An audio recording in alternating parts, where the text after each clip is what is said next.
Rocky অর্নির দিকে গুলি ছুড়ছে দেখে আরাফ সামনে দাঁড়িয়ে গিয়েছিল, তখনই গুলিটা তার বুকে গিয়ে লাগে। আরাফের এমন অবস্থা দেখে অর্নি দৌড়ে আসে, কিন্তু তার আগে আরাফ মাটিতে লুটিয়ে পড়ে। আরাফের এমন করুণ অবস্থা দেখে অর্নি আর নিজেকে কন্ট্রোল করতে পারছে না।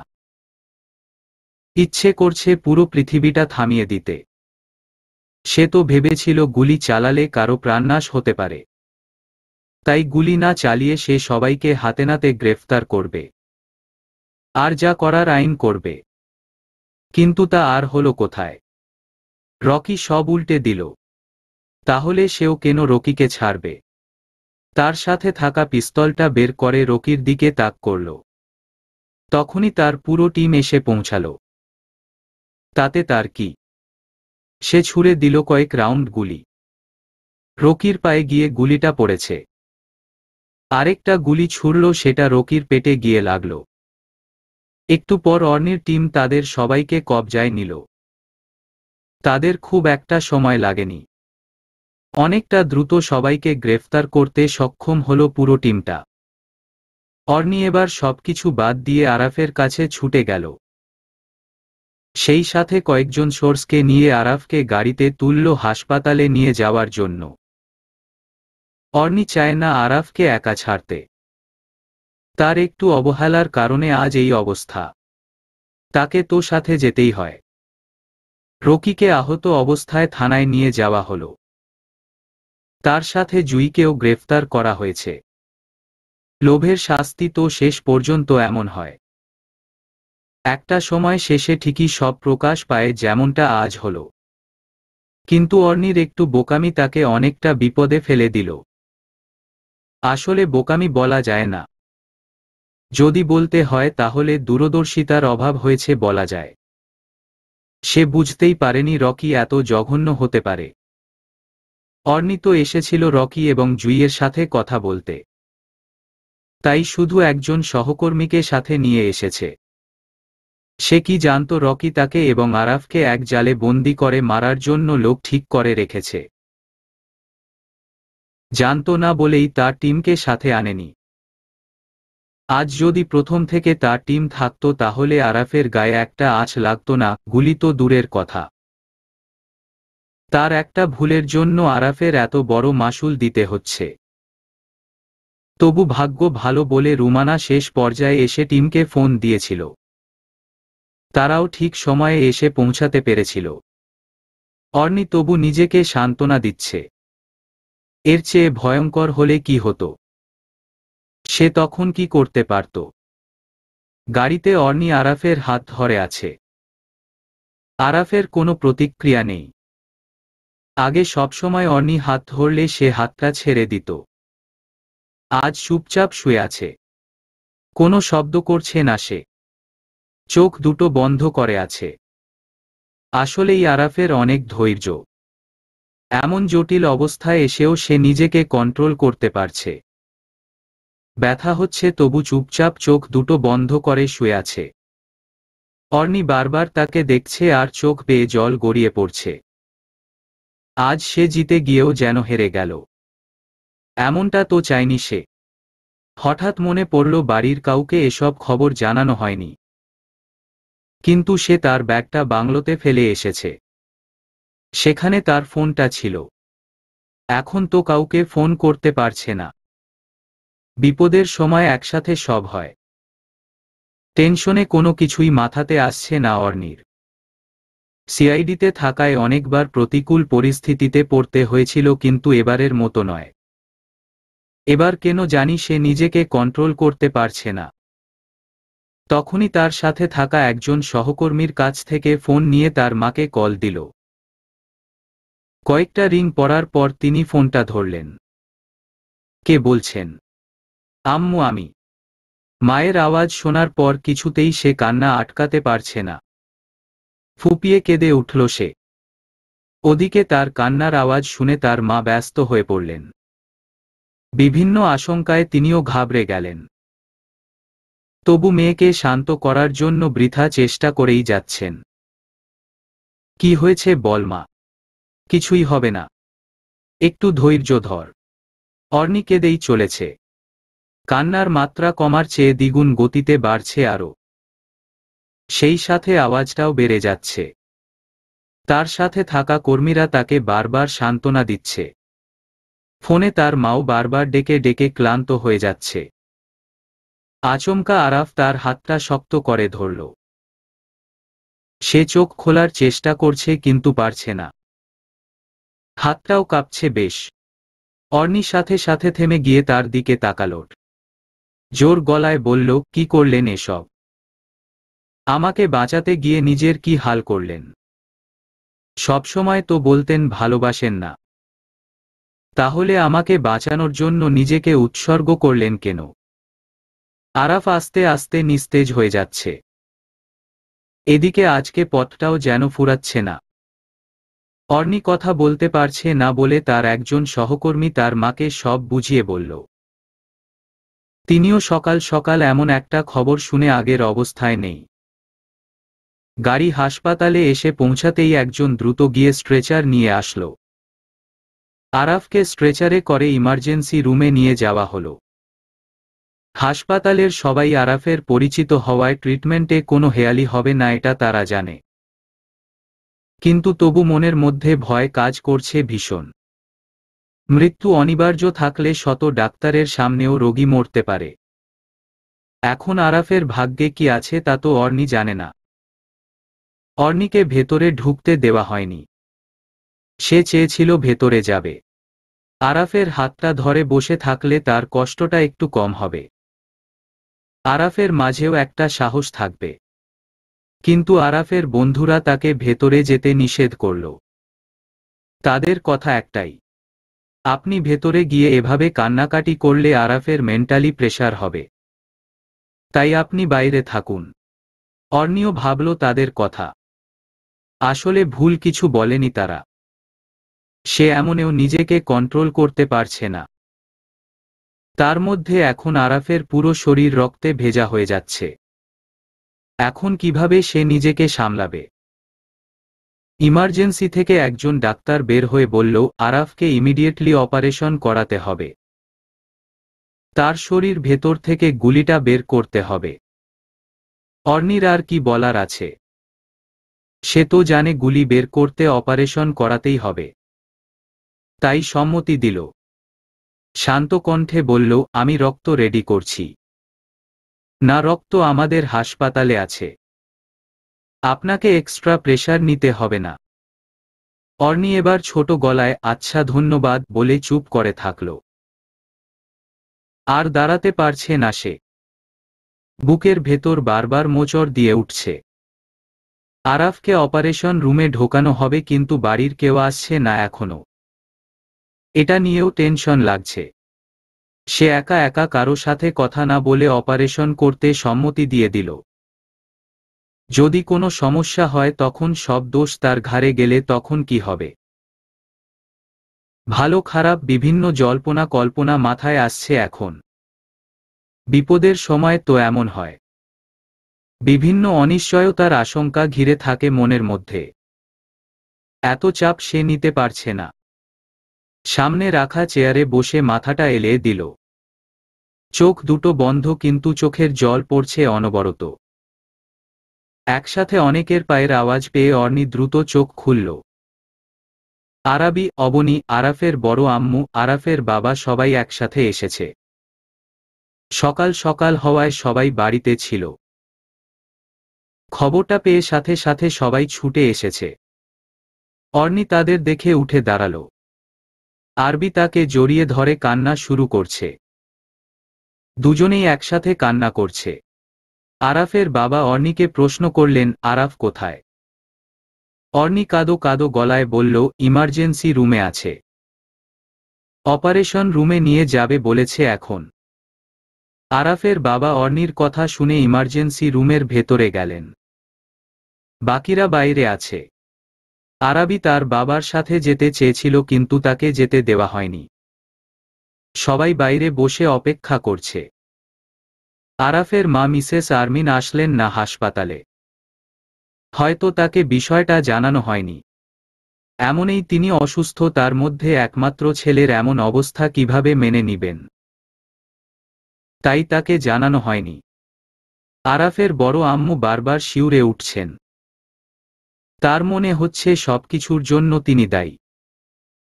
কি দরকার ছিল পরের একটা ছেলেকে নিজের ছেলের মতো করে মানুষ করার?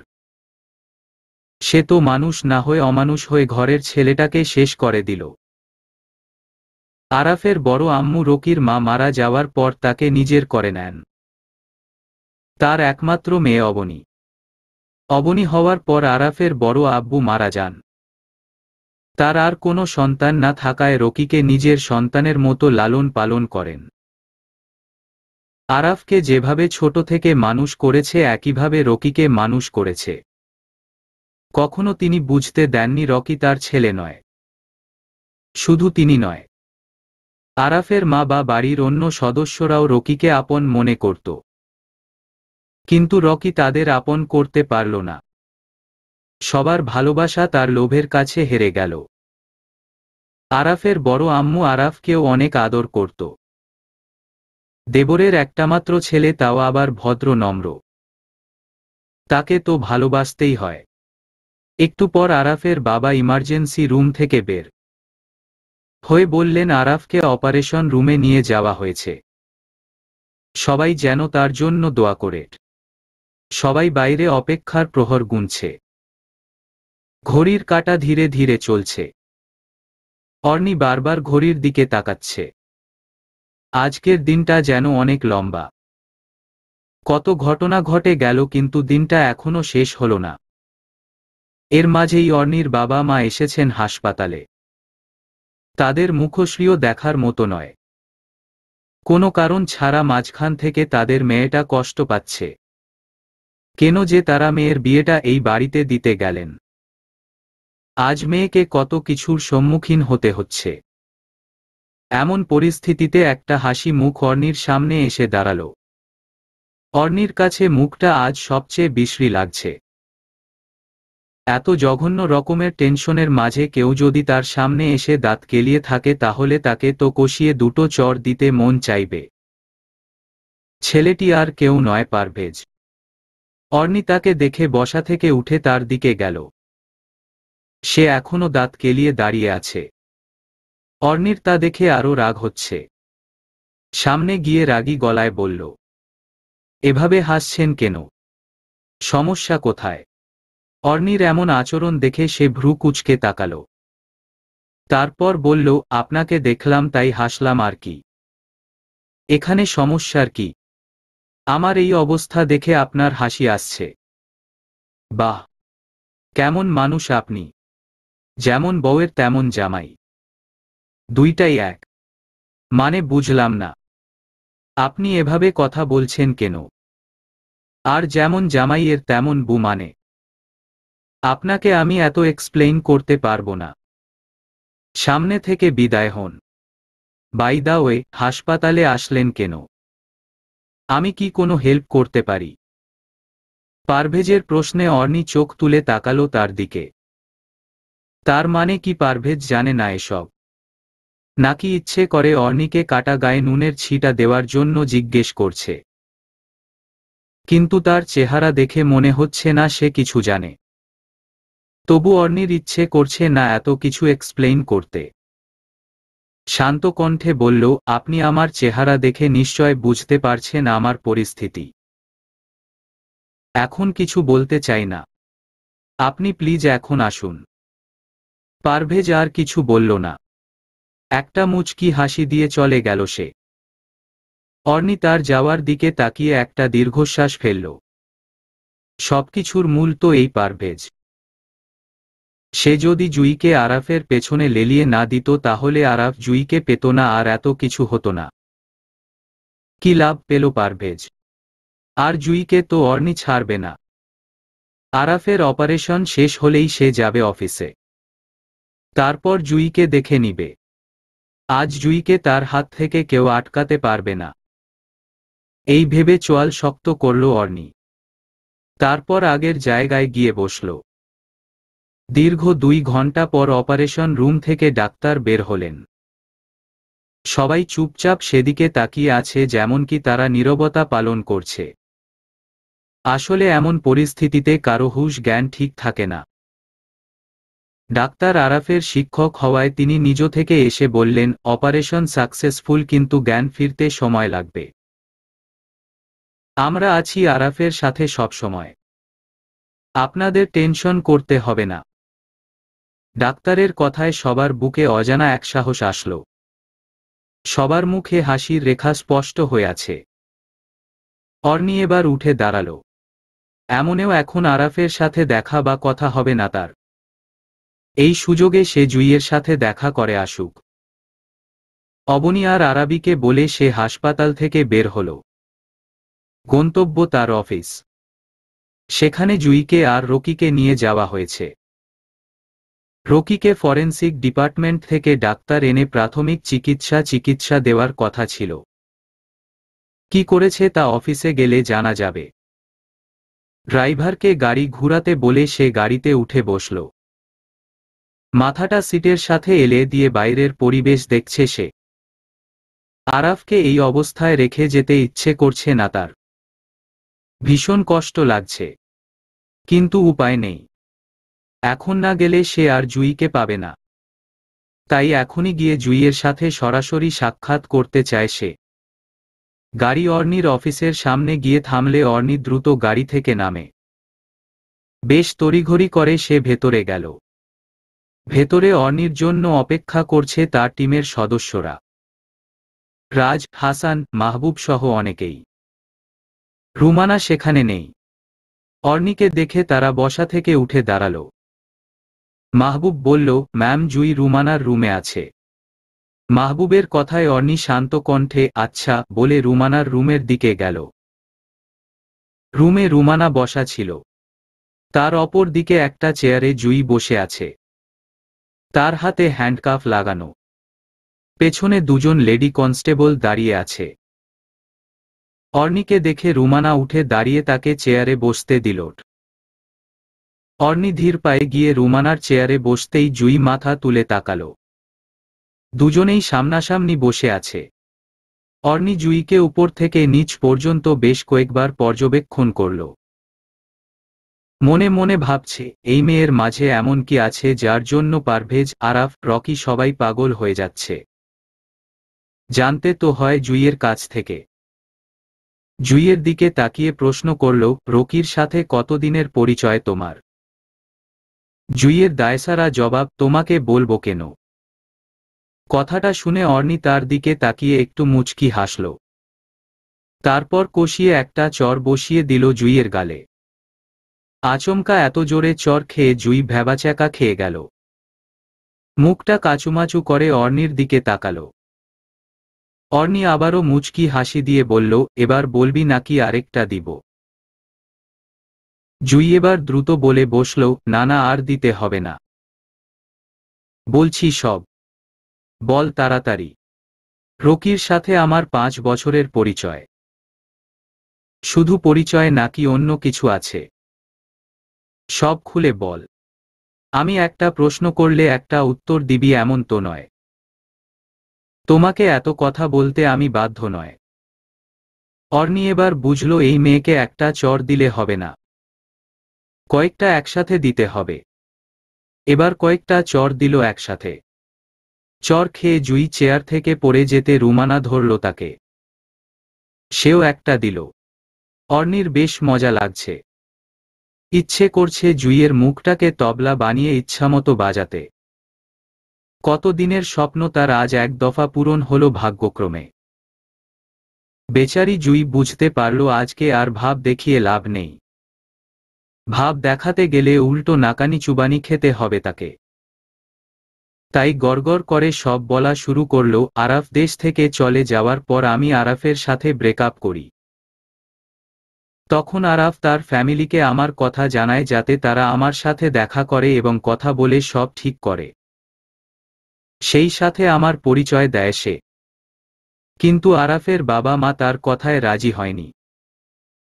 তখন রকি আমার সাথে দেখা করে আর আরাফের কাজিন পরিচয় দেয়। আমি তখন তাকে সব খুলে বলে আমি আরাফের সাথে প্রেম করেছি শুধু আমার এক্স হাজব্যান্ডের কথায়। সেটা জানতে পেরে রকি খুব খুশি হয়। সে আমাকে ট্রিট দিবে বলে রেস্টুরেন্টে খেতে নিয়ে যায়। তখন থেকে তার সাথে আমার বন্ধুত্ব শুরু হয়। এখনো কি বন্ধুত্বের সম্পর্ক নাকি অন্য কিছু? না, আমরা বিয়ে করেছি 3 বছর হলো। তোর সাথে পারভেজের ডিভোর্স হলো 3 বছর। তাহলে রকির সাথে বিয়ের বয়সও 3 বছর হলো কি করে? পারভেজের সাথে থাকা অবস্থায় রকির সাথে আমার রিলেশন শুরু হয়। পরে পারভেজকে ডিভোর্স দিয়ে রকিকে বিয়ে করি। কিন্তু আরাফের এক্স গার্লফ্রেন্ড ছিলাম বলে রকির পরিবারকে জানায়নি কিছু, তবে আমার পরিবার সব জানে। রকিকে বিয়ে করার পরেও আমাদের লাইফে আসলি কেন আবার? আর কোনো উপায় ছিল না। আরাফ আমাকে সিরিয়াসলি ভালোবাসাতো। আমাদের ধারণা ছিল আরাফ দেশে ফিরে এসে আরও ডিপ্রেসড হয়ে যাবে। তখন সে আবারও দেশ ছেড়ে চলে যাবে। তখন সব সম্পত্তি রকির হবে। তাহলে আমারও হবে। কিন্তু আরাফ তোমাকে বিয়ে করে নিল। তখন আমরা বুঝতে পারলাম তুমি থাকতে আরাফের সম্পত্তি কবজায় নেওয়া বেশ জটিল কাজ হবে। আস্তে আস্তে প্ল্যান করি আরাফের লাইফে ফিরে যাওয়ার জন্য। কিন্তু আরাফের সাথে দেখা করে বুঝলাম সে আগের মতো নেই। এখন আমার জায়গার অনেকটা তোমার দখলে চলে গেছে। ও তোমাকে ভালোবাসতে শুরু করেছে। তখন আমাদের খেলাটা ডিফিকাল্ট হয়ে গেল। তখন অন্য প্ল্যান শুরু করি। কি প্ল্যান? বুঝতে পারলাম এখন আরাফের দুর্বলতা তুমি। আর তুমি আরাফকে ভালোবাসলেও বিশ্বাস করতে না। তুমি জানতে আরাফ তোমাকে ভালোবাসে না আর আমার প্রেমে বিভোর। তাই তুমি মনে করতে আরাফ তোমাকে মিথ্যা বলছে। তার চেয়েও বড় সুবিধা ছিল তুমি রকিকে বিশ্বাস করতে। তাই রকি আরাফকে ব্ল্যাকমেইল শুরু করে। বলে আরাফ যদি সব সম্পত্তি রকির নামে লিখে না দেয় তাহলে রকি তোমাকে খুন করবে। আরাফ ঘাবড়ে যায় রকির হুমকিতে। তাই সে সিদ্ধান্ত নেয় সম্পত্তি রকির নামে লিখে দিবে। উকিলের সাথে কথা বলে সব ঠিক করছিলাম, কিন্তু আজ তুমি সব শেষ করে দিলে। আমাদের ডিভোর্স করাতে চাইলে কেন? তুমি আরাফের স্ত্রী হিসেবে থাকলে যে কোনো সময় তুমি সব বের করে নিতে আর আমরা ফেঁসে যেতাম। তাই তোমাকে আগে আগে সরিয়ে দিতে চেয়েছিলাম। তখন কেউ জানতো না এসব বিষয়। কিন্তু তুমি তো সব ভেস্তে দিলে। বুঝলাম সব। এবার বলো এত কিছু করে কি লাভ পেলে? এখন তো ঠাঁই হবে জেলখানায়। এখনই তোমাকে জেলখানায় শিফট করা হবে। কথাটা শুনে জুই কান্না করে দিল। হঠাৎ কান্না থামিয়ে বলল, তুমি তো আমার ছোট বোনের মতো। আমার জানা মতে তুমি খুব ভালো একটা মেয়ে। প্লিজ আমাদের ছেড়ে দাও। আমি রকিকে নিয়ে এই শহর ছেড়ে চলে যাব। আর কখনো তোমাদের লাইফে ফেরত আসব না। I promise. এইবারের মতো ক্ষমা করে দাও। জুইয়ের কথায় অর্নি হাসল। তারপর বলল, তোমার মতো স্বার্থপর মেয়েকে বিশ্বাস করব? কতজনকে ঠকিয়েছ তুমি জানো? আরাফ, পারভেজ, জানি না আরও কেউ আছে কিনা। কিন্তু আমি রকিকে খুব ভালোবাসি। অর্নি তাচ্ছিল্যের হাসি দিয়ে বলল, রকি তোমাকে ভালোবাসে? নিজের চেয়েও বেশি। জুইয়ের এমন জবাব দেখে অর্নি হো হো করে হেসে দিল। কত কনফিডেন্স নিয়ে সে কথাটা বলল। এটাই তো পৃথিবীর নিয়ম। যার উপর বেশি কনফিডেন্স থাকে সেই মাঝখান থেকে সব শেষ করে দেয়। অর্নি অবাক হচ্ছে, জুইয়ের মতো মানুষের জীবন নিয়ে খেলেছে এমন একটা মেয়েও আজ রকির হাতে ঠকে গেল। রকি এক কথায় পাকা খেলোয়াড়। হাসি থামিয়ে বলল, তুমি জানো রকির সাথে এক মেয়ের 8 বছরের রিলেশন আছে। তার সাথে পারিবারিকভাবে এনগেজমেন্ট হয়েছে আমাদের বিয়ের আগে। আমাদের ঝামেলাটা মিটমাট হলে সামনে বিয়ে হওয়ার কথা ছিল তাদের। অর্নির মুখে এমন কথা শুনে জুই দম না ফেলে বলল, সব মিথ্যা কথা বলছো তুমি। এখন তোমাকে মিথ্যা বলে আমার লাভ কি? এটাই সত্যি। প্রতারক কখনো জিতে না। যেমনটা তুমি জিততে পারলে না। রকি তোমাকে শুধু আরাফের সম্পত্তি হাতিয়ে নেওয়ার জন্য ব্যবহার করেছে। আজ বাংলোতে গিয়েছিলাম তোমাকে কথাটা বলার জন্য, কিন্তু কি থেকে কি হয়ে গেল দেখো। তবে আই প্রমিজ, আমি তোমাকে বা রকিকে কাউকে ছাড়ব না। তুমি আরাফকে সামান্য সম্পত্তির জন্য কষ্ট দিয়েছ, আর রকি আজ গুলি করেছে তার বুকে। তোমাদের কি করে ছেড়ে দিই বলো? আমি তো আর তোমার মতো আরাফকে ভালোবাসিনি। নিজের চেয়েও বেশি ভালোবাসি আমি আরাফকে। তাকে যারা কষ্ট দেয় তাদের ছেড়ে দেওয়ার মতো মহৎ আমি কখনো হতে পারবো না। আসি। বাকি জীবনটা জেলখানায় বসে পাপের প্রায়শ্চিত্ত করট। তাই তোমার সাথে মানায়। অর্নি চেয়ার থেকে উঠে দাঁড়ালো। জুই কান্না করছে। তাতে তার কি? মাহবুবকে বলো ওকে জেলখানায় শিফট করে দিতে। আর তুমি আমার সাথে আসো। Okay ma'am. অর্নি রুমানার রুম থেকে বের হয়ে বাইরে গিয়ে দাঁড়ালো রুমানার জন্য। মাহবুব আসলো আর তার সাথে দুজন মহিলা কনস্টেবল আছে। তারা জুইয়ের হ্যান্ডকাফ চেয়ার থেকে খুলে রেডি করছে জেলখানায় নিয়ে যাওয়ার জন্য। দুজনেই ধরে বের করল জুইকে। জুইকে নিয়ে যেতে দেখে অর্নি আবার আসলো। শান্ত কণ্ঠে বলল, একটা কথা বলা হয়নি তোমাকে। আরাফকে আমি ছোট থেকে চিনতাম। সে কখনো কোনো মেয়ের দিকে তাকায়নি পর্যন্ত। তুমি খুব ভাগ্যবতী ছিলে বলে ভাগ্য করে আরাফকে পেয়েছিলে। সে তোমাকে অনেক বেশি ভালোবাসত। তাকে এভাবে না ঠকালেও পারতে।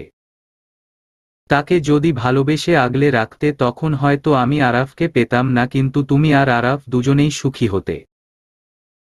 নিজেই নিজের জীবনটা শেষ করলে। কিন্তু আমি আরাফকে আমার সবকিছু দিয়ে আগলে রাখব। জুই তাকিয়ে আছে অর্নির দিকে। কিছু বলল না। তখনই রুমানা আসলো। রুমানাকে দেখে অর্নিও হাঁটা দিল।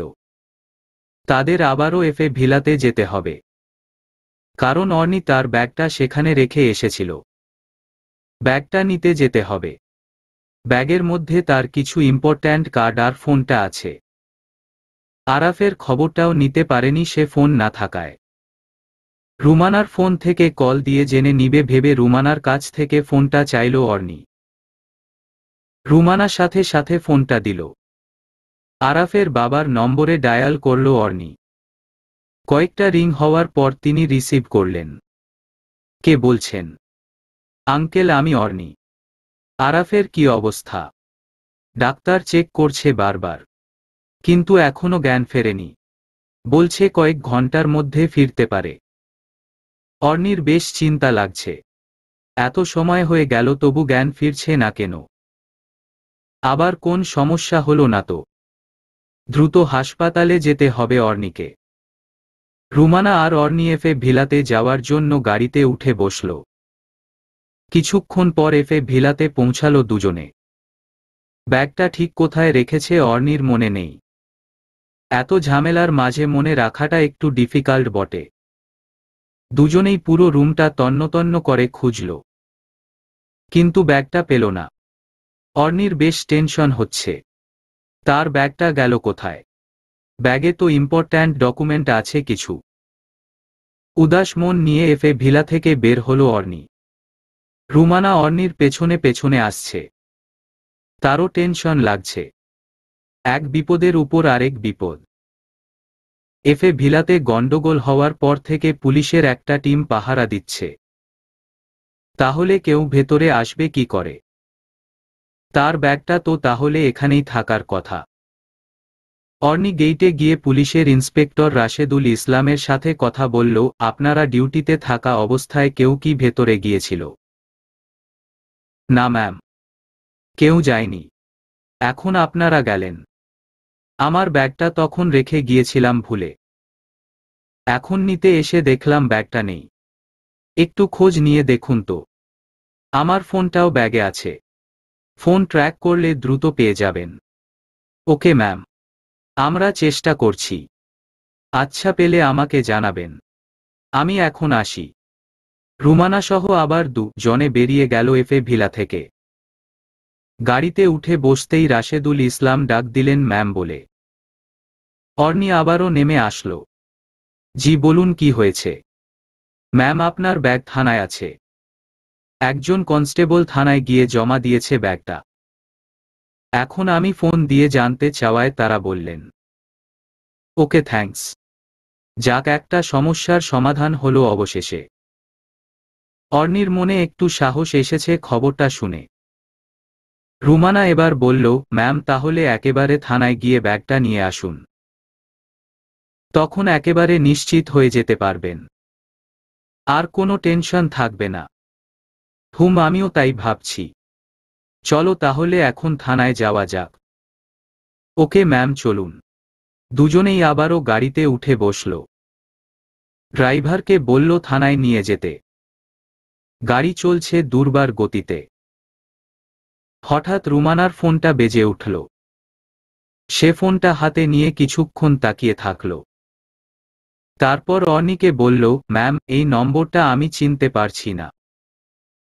আমার যদি ভুল না হয় আপনি এই নম্বরে ফোন দিয়ে কথা বলেছিলেন তখন।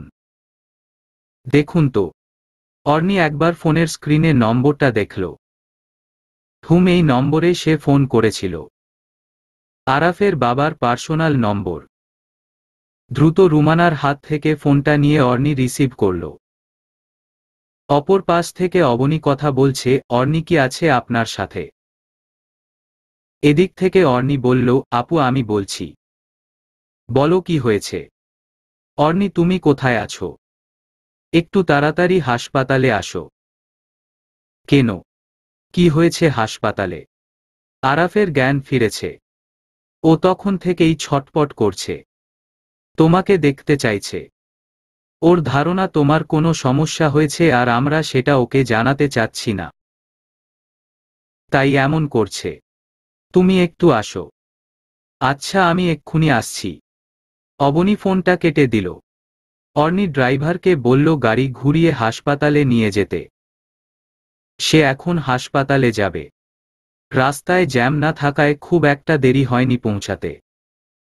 গাড়ি এসে পৌঁছালে অর্নি দ্রুত পায়ে আরাফের কেবিনে গেল। তাকে কেবিনে শিফট করা হয়েছে। বাইরে বাড়ির সবাই বসে আছে। সবাই আরাফের পাশে বসে হৈহুল্লোড় করলে আরাফের ডিস্টার্ব হবে। তাই ভেতরে শুধু আরাফের বড় আম্মু আছেন আর বাকিরা বাইরে অপেক্ষা করছে। অর্নি কেবিনে ঢুকতেই আরাফ তার দিকে তাকাল। তাকে দেখে বড় আম্মু বেরিয়ে গেল কেবিন থেকে। ডাক্তার বলেছেন যে কোনো একজন সাথে থাকতে। একাধিক মানুষ থাকলে স্পেস কম হবে। অর্নি আরাফের পাশে গিয়ে বসল। আরাফ কথা বলার চেষ্টা করছে কিন্তু এখনো স্পষ্ট গলায় কথা বলতে পারছে না সে। অস্পষ্ট কণ্ঠে বলল, কোথায় ছিলি?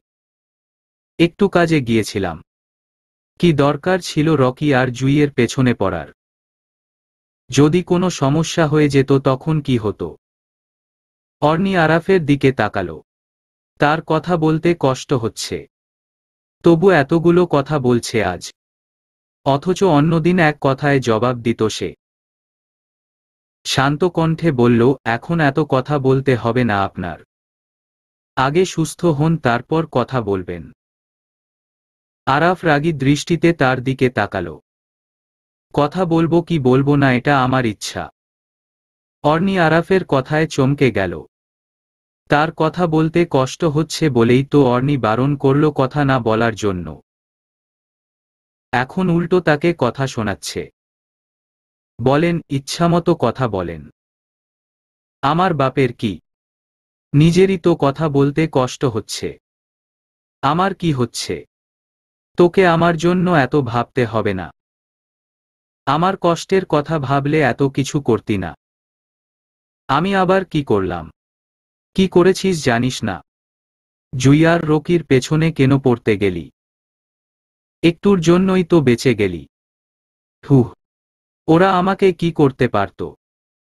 আপনার জন্য সব হয়েছে। আমার মেজাজ গরম করবেন না একদম। এমনই তো আধমরা হয়ে আছেন। এর উপর কয়েক ঘা বসিয়ে দিব। অর্নির কথায় আরাফ হেসে উঠল। বলে কি এই মেয়ে? মাথা কি ঠিক আছে? সে একবার রাগী দৃষ্টিতে তাকালে যেই মেয়ে চোখ তুলে তাকায় না তার মুখে এমন কথা শুনলে তো এমনিতেই হাসি পাবে। একবার সুস্থ হই তারপর দেখব তুই কি কি করতে পারিস। বাই দা ওয়ে, জুই এখন কোথায়? আরাফ হাসপাতালের বেডে শুয়ে জুইয়ের খবর নেওয়ায় অর্নির রাগ হলো বেশ। এত কিছুর পরেও কি সে তার এক্সকে ভুলতে পারছে না? অর্নি রাগে ফোঁস ফোঁস করতে করতে বলল, আমার কাছ থেকে কেন জুইয়ের খবর নিচ্ছেন? এত শাস্তির পরেও এই মেয়েকে ভুলতে পারছেন না বুঝি? ভালো, আপনার সাথে ওকে মানায়। আমার মতো ভদ্র মেয়ে কখনো মানাবে না। আমি চলে যাব একদম। তারপর আপনার জুইকে আপনার কাছে এনে দিব। আরাফ আবারও হাসল। আজকে অর্নির বোকা বোকা কথাগুলো বেশ ভালো লাগছে তার। কোনো কথা না বুঝে না শুনে যে এই মেয়ে এত বকবক করতে পারে। সে বলে কি আর অর্নি জবাব দেয় কি? আরাফ চুপ করে থাকল। তাতেও অর্নির সমস্যা। জুইয়ের এনে দিব একথা শোনার সাথে সাথে আমার সাথে আবারও ভাব দেখানো শুরু করে দিলেন। আপনি তো মহা স্বার্থপর পুরুষ। আমাকে কথা না বলতে বারণ করে এখন বলে আমি ভাব দেখাচ্ছি। আচ্ছা, আমি কথা বললেও দোষ, না বললেও দোষ হলে আমি করব কি? কোথায় অসুস্থ মানুষকে সেবা করবি তা না? আমাকে পুলিশের মতো জেরা করছে সে। আমিও তোর মতো হৃদয়হীন মহিলা দেখি নাই জীবনে। ওকে ফাইন, আপনি এখন চুপ থাকুন। আমিও কোনো কথা বলছি না। আরাফ এবার দম নিল। ডাক্তার বলেছে কথা না বলে চুপচাপ থাকতে। তার মধ্যে সে প্রতিযোগিতা দিয়ে কথা বলছে। সিনিয়র ডাক্তার তার স্যার হয়। এত কথা বলছে দেখলেই আস্ত রাখবে না। তার মধ্যে নিজেরও কথা বলতে কষ্ট হচ্ছে। মনে হচ্ছে আওয়াজ খুলতে কোথাও যেন টান পড়ছে। ভেবেছিল ইম্পর্ট্যান্ট কয়েকটা কথা জিজ্ঞেস করবে, কিন্তু অর্নি পুরো বিষয়টাকে এমন ভাবে টেনে টেনে লম্বা করছে যে আপাতত তার চুপ থাকাটাই শ্রেয়। সে চুপচাপ চোখ বন্ধ করে শুয়ে আছে। ঘুমানোর চেষ্টা করছে সে। মেডিকেল লাইফে না ঘুমাতে ঘুমাতে এখন প্রয়োজন হলেও ঘুমাতে পারে না। অর্নিও তার পাশে চুপচাপ বসে আছে। আরাফের ঘুম এসেছিল প্রায় কিছুক্ষণ পর, কতক্ষণ তা জানা নেই দুজনের। আরাফের ঘুম ভাঙতেই সে মাথা উঠিয়ে দেখার চেষ্টা করল। দেখল অর্নি তার সিটের পাশের চেয়ারে বসে তার কাঁধে মাথা দিয়ে ঘুমিয়ে গেছে। বেচারি কখন বিছানায় শুয়ে একটু আরাম করে ঘুমিয়েছে জানা নেই। ক্লান্ত ছিল তাই মাথা রাখতেই ঘুমিয়ে পড়েছে। আরাফ অর্নির ঘুমন্ত মুখটার দিকে তাকিয়ে মনে মনে হাসল। মানুষকে জাগ্রত অবস্থার চেয়ে ঘুমন্ত অবস্থায় ভালোভাবে দেখা যায়। তার মধ্যে চোখ বন্ধ থাকলে মানুষের মুখে একটা এক্সট্রা সৌন্দর্যের ছাপ ফুটে ওঠে। তাই ঘুমন্ত অবস্থায় প্রত্যেক মানুষকে একটু অন্যরকম লাগে। আরাফ মনোযোগ দিয়ে দেখছে অর্নিকে। কতটা নিষ্পাপ লাগছে তাকে। এমনেও সে বেশ ভালো একজন মেয়ে। সেটা আরাফের অজানা নয়। কিন্তু আজ অর্নিকে অন্যরকম লাগছে। আরাফ বারবার অর্নিকে দেখছে কিন্তু ঘুম থেকে ডাকছে না। ভালোই লাগছে তার। কখনো তাদের এত কাছে আসা হয়নি। আজ প্রথম এভাবে আরাফ অর্নিকে দেখছে, তাও এত কাছ থেকে। হঠাৎ বাইরে থেকে তাদের কেবিনে কেউ প্রবেশ করল। আরাফ মাথাটা একটু তুলে সেদিকে উকি দিল। তার এক বান্ধবী এসেছে। সে এখানকার ডাক্তার, ডাক্তার রিশা। হয়তো তাকে চেক আপ করতে এসেছে। এসেই সে চমকে গেল। কোথায় ছিলে তোমরা? এভাবে প্যাশেন্টের গায়ের উপর কেউ মাথা রেখে ঘুমিয়ে পড়ে? ডেকে দাওনি কেন ওকে? সরি ম্যাম, খেয়াল করিনি। এক্ষুনি ডেকে দাও। নার্স সাথে সাথে অর্নিকে ঘুম থেকে ডাকতে আসলো। কিন্তু আরাফ থামিয়ে দিল। এই যে থামো, ওকে ঘুম থেকে ডাকবে না। আমার কোনো সমস্যা হচ্ছে না। আরাফের গলার আওয়াজ শুনে রিশা আরাফের দিকে তাকালো। আরাফ, ঠিক আছিস? ঘুম অনেকটাই। মেয়েটাকে ডেকে দিই। তোর কষ্ট হবে তো? না, এতে কষ্টের কি? তোর চেক আপ করা দরকার, তুই চেক আপ করে চলে যা। রিশা এবার কিছু না বলে আরাফকে একটা ইঞ্জেকশন দিয়ে চলে গেল। অর্ণি এখনো ঘুমে বিভোর। এত কথা হলো এদের মাঝে, কিন্তু অর্ণির কানে পৌঁছালো না কিছু। তাকে দেখেই আরাফ বুঝতে পারছে কত রাত নির্ঘুম কাটিয়েছে সে। তাই শুধু শুধু ডেকে দেওয়ার কি দরকার। তার তো অর্ণিকে পাশে পেয়ে ভালোই লাগছে। বেশ কিছুদিন পর অর্ণির ঘুম ভাঙল। নিজের মাথাটা আরাফের কাঁধের উপর আবিষ্কার করে সে দ্রুত মাথা তুলে নিল। একপাশ করে ঘুমানোর কারণে ঘাড়ের রগটা একদম ব্যথা হয়ে গেছে। অর্ণি মাথা তোলার সাথে সাথে আরাফ চোখ খুলে তার দিকে তাকালো। তার মানে আরাফ জেগে আছে। তাহলে তাকে ডেকে দিল না কেন? ভেবে উত্তর পায় না অর্ণি। আরাফ এখনো তাকিয়ে আছে তার দিকে। অর্ণি তা দেখে বলল, কোনো সমস্যা? শরীর খারাপ লাগছে? না। তাহলে এভাবে তাকিয়ে আছেন কেন? শরীর ভালো লাগছে বলেই তো তাকিয়ে আছি। খারাপ লাগলে কি আর তোর দিকে তাকানোর কথা মনে থাকত? তাও ঠিক। আরাফের কথায় মুখটা ভার হয়ে গেল। কি সুন্দর করে বলল খারাপ লাগলে তার কথা মনে থাকত না। ভালোবাসা থাকলে সবসময় তো প্রিয় মানুষটার কথা মনে পড়ে। জুইয়ের কথা হলে কি মনে পড়ত না? আরাফ এবার অর্ণির দিকে তাকালো। এখানে জুই আসলো কোথা থেকে? আমি এনেছি বলেই এসেছে। আরাফ আর কিছু বলল না। এই মেয়েকে নিয়ে আর পারা যায় না। তাই সে কম কথা বলে বাঁচতে চায়। আরাফের কাছ থেকে কোনো উত্তর না পেয়ে অর্ণি চুপচাপ বসে আছে। একটু পর আরাফ বলল, তখন থেকে কিছু খেয়েছিস বলে তো মনে হয় না। আমি এখানে ঠিক আছি। অথবা বাইরে থেকে কাউকে পাঠিয়ে দে। তারপর তুই বাইরে গিয়ে খেয়ে আয়। অর্ণির খিদা লেগেছিল কিন্তু আগে। এখন কেমন জানি খিদা কোথায় চলে গেছে। তাই আর কিছু খেতে ইচ্ছে করছে না। তাই সে জবাব দিল, খেতে ইচ্ছে করছে না। এক্ষুনি বাইরে গিয়ে খেয়ে আসবি। আমাকে দেখাশোনা করছে নাকি সে? উল্টো তার সব খবর আমাকেই রাখতে হচ্ছে। আপনাকে কে বলেছে আমার খবর নিতে? আমার বউয়ের খবর নিতে আমাকে মানুষের কেন বলতে হবে? আরাফের মুখে বু শব্দটা শুনে অর্ণির বুকটা কেঁপে উঠল। পুরো শরীর জুড়ে এক শিহরণ বয়ে যাচ্ছে। সেই সাথে একটু লজ্জা লাগছে। প্রকৃত ভালোবাসা তো একেই বলে। প্রেমিক পুরুষের একটা কথা প্রেমিকার মনটা উত্তাল করতে পারলে, প্রেমিকার মাঝে অজানা একটা শিহরণ ছড়িয়ে দিতে পারলে তো প্রশান্তি। অর্ণি কিছু না বলে সোজা উঠে দাঁড়িয়ে রুম থেকে বেরিয়ে গেল। আরাফ সেদিকে তাকিয়ে একটু মুচকি হাসি দিল। অর্ণি আরাফের কেবিন থেকে বাইরে এসে দেখল সবাই চেয়ারে বসে আছে। তখন থেকে এক গ্লাস পানীয় তো মুখে দিলি না। কিছু খেয়ে নে এবার। আরাফকে তো তার বন্ধুরা দেখাশোনা করছে। অর্ণি মায়ের কথায় হ্যাঁ সূচক মাথা নাড়ল। খাবার বাড়ি থেকে আনা আছে। কিন্তু তার এক সমস্যা। সে হাসপাতালে বসে খাবার খেতে পারে না। কেমন জানি বমি পায় তার। কিন্তু আজ তো না খেয়ে উপায় নেই। শরীরটা ভালো লাগছে না আর। আপাতত বাইরে কোনো রেস্টুরেন্টে গিয়ে খেয়ে আসবে এমন অবস্থায় নাই সে। শরীর মন ভালো থাকলে এসব ইচ্ছা করে। এখন তো শরীর সায় দিলেও মন সায় দিচ্ছে না। মাকে বলল, আম্মু, হাসপাতালে খেতে ইচ্ছে করে না। ভাবছি খাবো না। এটা কোনো কথা? হাসপাতালের নিচে একটা রেস্টুরেন্ট আছে। ওখানে গিয়ে কিছু খেয়ে আয়। অর্ণির মায়ের কথার সাথে তাল মিলিয়ে আরাফের বাবাও বলল নিচের রেস্টুরেন্টটায় যেতে।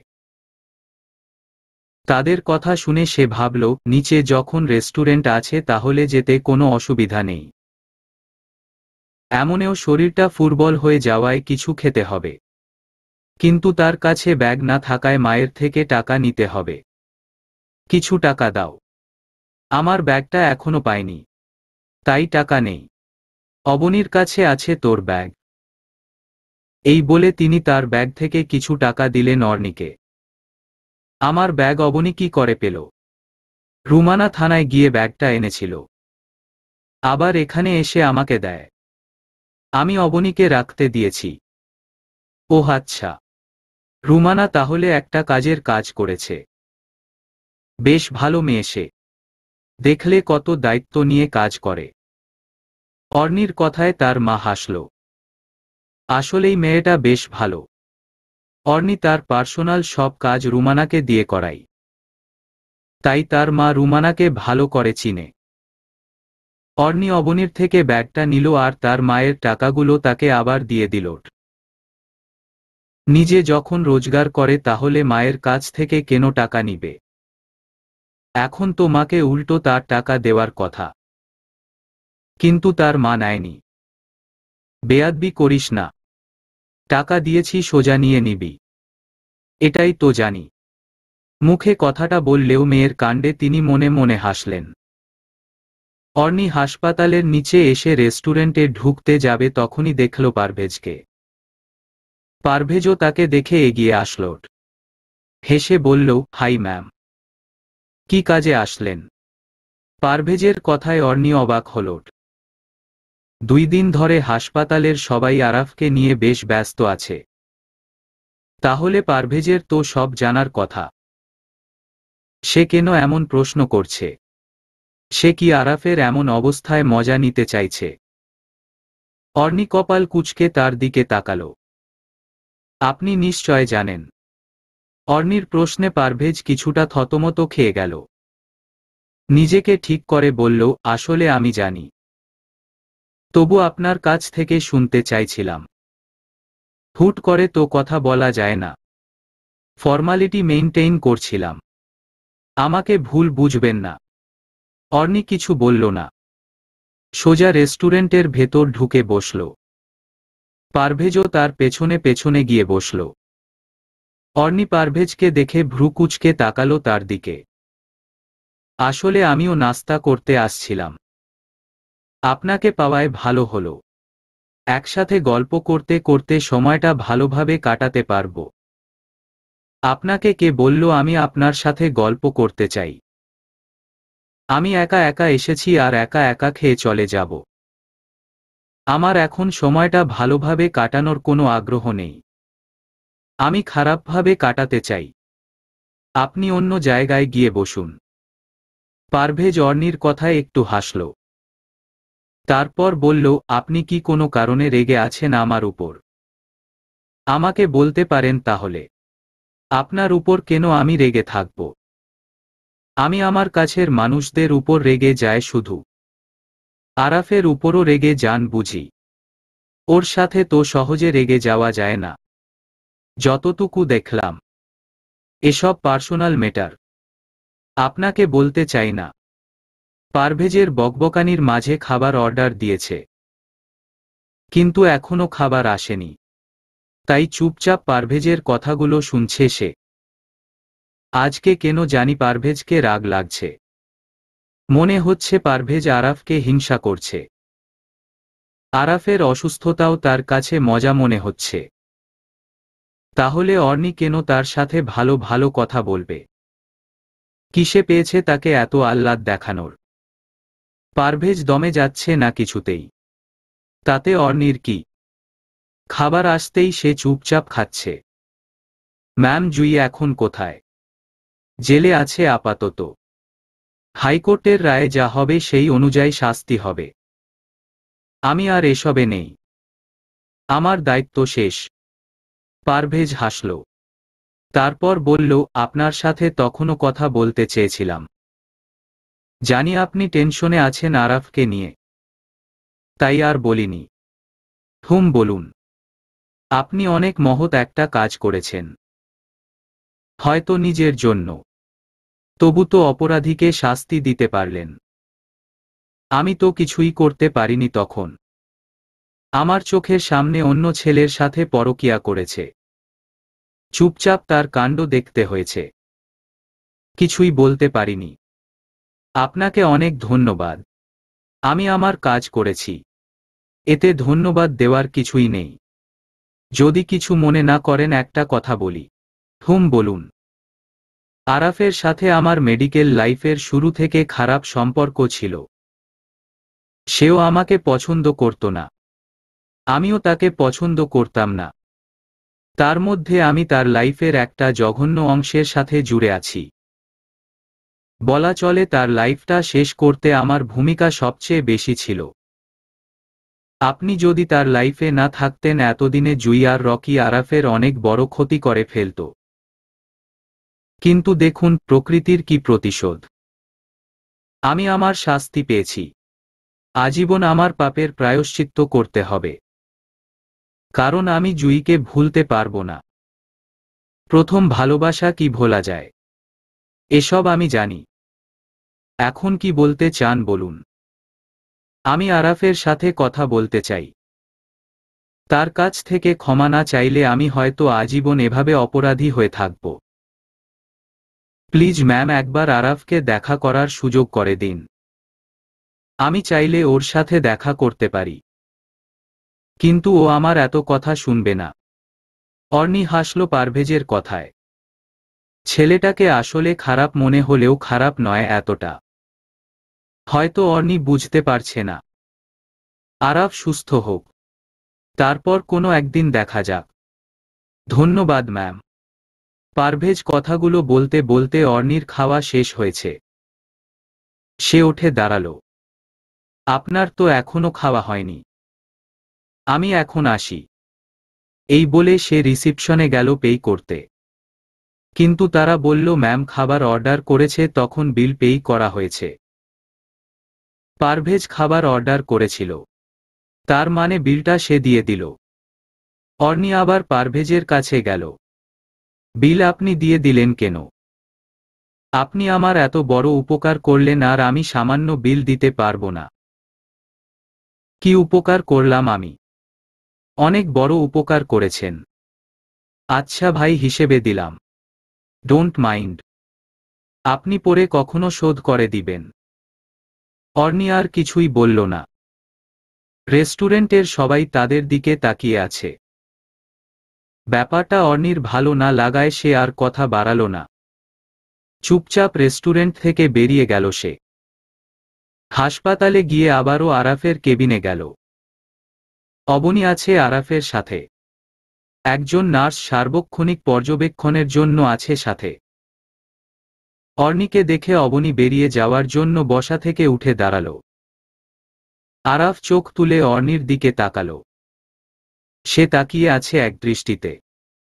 অবনী বের হতেই অর্নি আরাফের সিটের পাশে থাকা চেয়ারে গিয়ে বসল। আরাফ এখনো তার দিকে তাকিয়ে আছে। অর্নি তার দিকে তাকাতেই লক্ষ্য করল আরাফের দৃষ্টি একটু অন্যরকম। সে রাগী দৃষ্টিতে তাকিয়ে আছে। মুখে রাগের ছাপ স্পষ্ট। কোথায় গিয়েছিলি? আপনি তো বললেন খেয়ে আসতে। তাই খেতে গিয়েছিলাম। আমি খেয়ে আসতে বলেছিলাম? অন্য ছেলের সাথে আড্ডা দিতে যেতে বলেছি। আরাফের কথায় অর্নি বেশ অবাক হল। সে জানল কি করে? সে তো তখন থেকে শুয়ে আছে। তাহলে কিভাবে কি? অর্নির মাথায় আসছে না।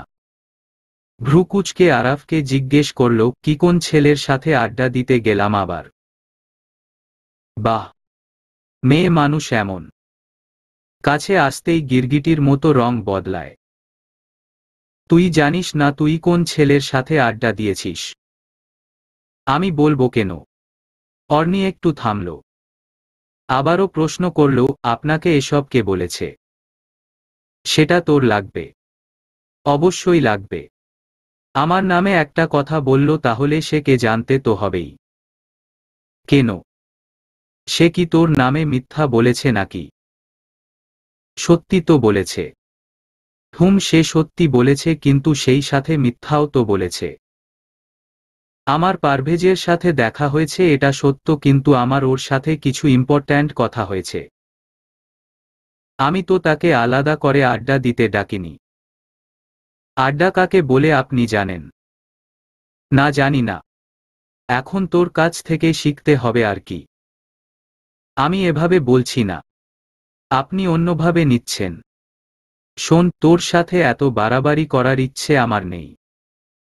কিন্তু এতটুকু বলতে চাই যার তার সাথে মিশে আমার মতো নিজেকে বিপদে ফেলবি না। অর্নি আরাফের কথায় তার দিকে তাকালো। আরাফ ভুল কিছু তো বলেনি, তাই আর তর্কে গেল না সে। চুপচাপ বসে থাকল। আরাফও নিজের মতো চুপচাপ শুয়ে আছে। অর্নি মনে মনে ভাবছে পারভেজের বলা কথাগুলো। পারভেজ বলেছে সে আরাফের সাথে দেখা করতে চায়। মানুষ নিজের ভুল বুঝতে পারলে তাকে তো একটা সুযোগ দেওয়া যায়। কিন্তু আরাফের ভাবসাব বলছে অন্য কথা।